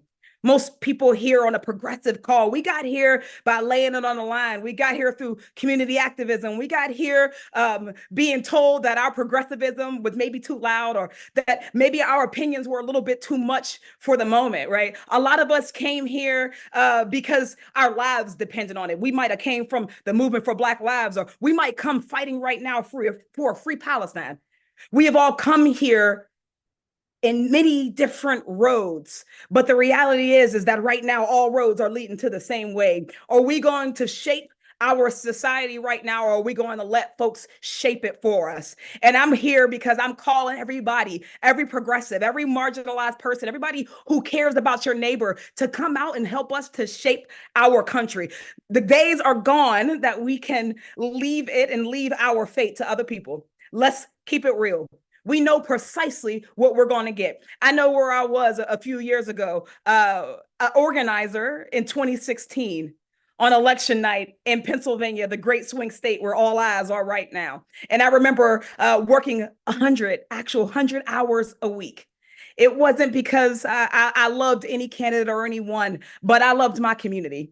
I loved the Black folks in my community who had never seen representation, looking at the prospect of losing what little they had. I loved the communities that I had not met yet, who were looking at a Donald Trump who told us exactly who he was and exactly what he meant to do. We had a mandate to stand up and fight. And I remember how it felt on that day to lose that fight. And I know how it's been for the last 4 years, 8 years. I know that there's still so much that we have to rewind. I won't leave this place without doing everything in my power to protect our communities.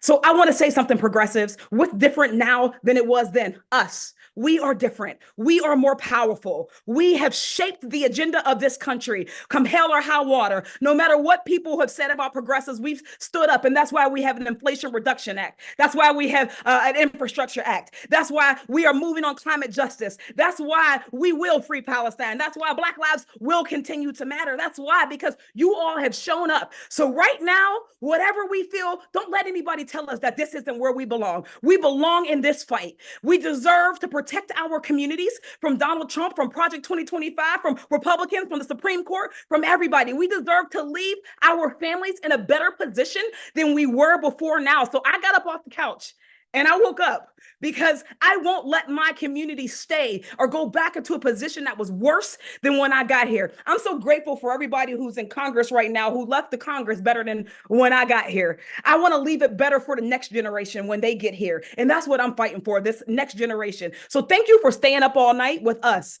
We got a lot of work to do. I don't care what road led you here. I just want to encourage you to remember who we're fighting for. We're not fighting for anybody whose name is on a ticket, not even mine. We are fighting for our most vulnerable neighbor, our most vulnerable sibling, wherever they are in this world. We are fighting for them. Take them into every ballot box, onto every door, into every phone call, every time you donate. Remember the person who you are fighting for. And that might look different for all of us, but I'm here to say I'm here to fight for us. So that's my time. I am going to go to sleep now, but I'm just here to say thank you all, progressives, for never sitting down, no matter how much they try to beat us up, no matter how often they punch left. Continue to be the moral compass of this country. It needs us. This moment calls us. So let's go out there and get it, and let's show the world why progressives are called for a time such as this. This is our moment, and we will make sure that this country is better off, as we always have. My sister, you earned that sleep. Aren't you all happy that she decided to get off that couch and come back and bless us?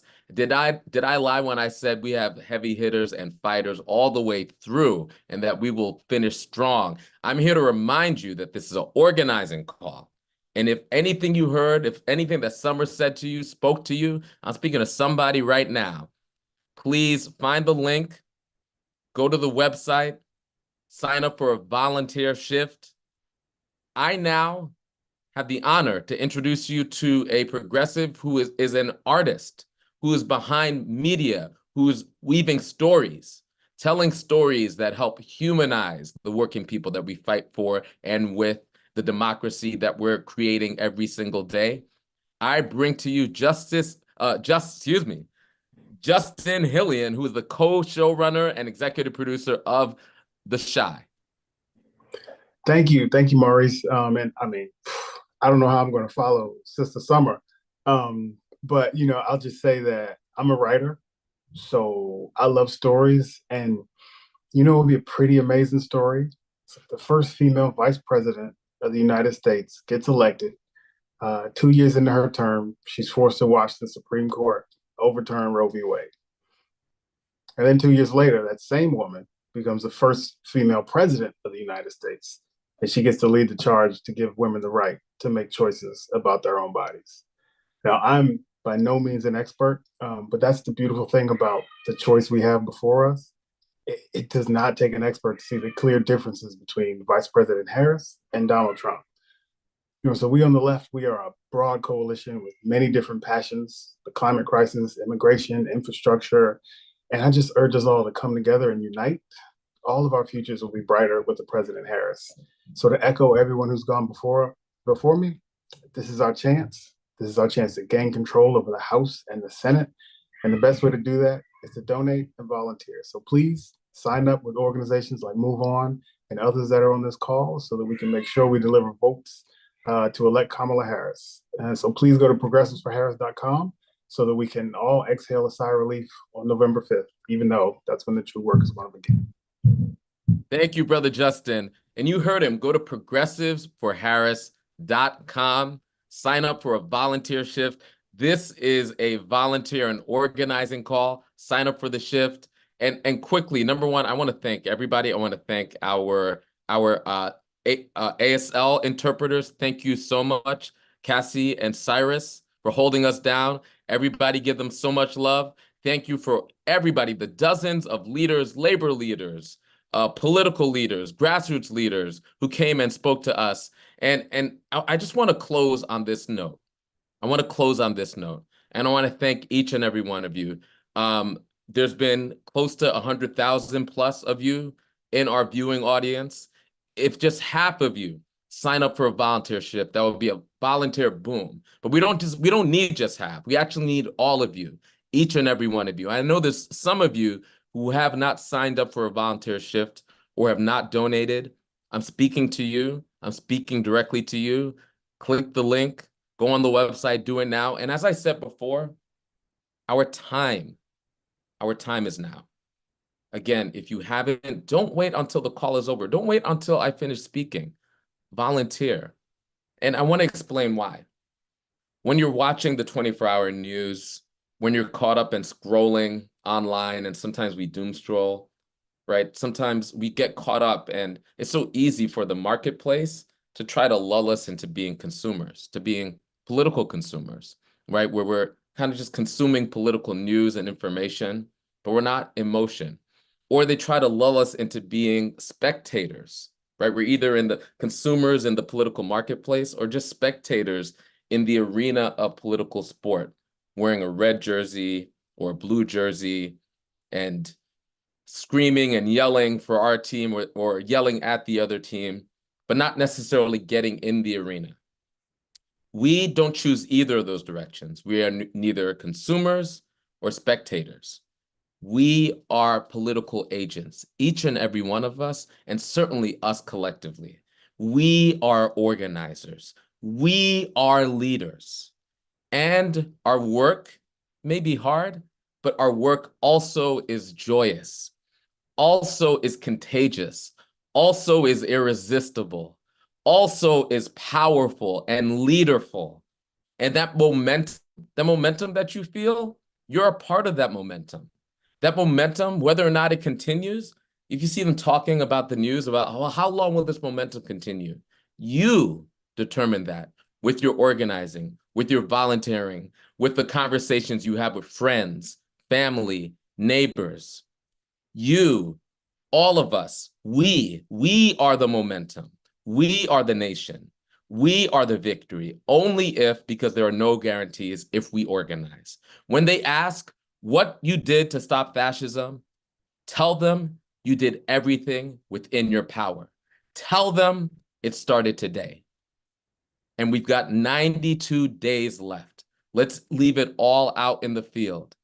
Let's leave it all out in the field so that we could tell future generations we did everything in our power in order, in a moment of clarity, in a moment of epic clarity between the right wing and all of our forces, we chose each other. That starts today. That goes straight through Election Day and beyond. Onward and good night. Let's get it. Peace.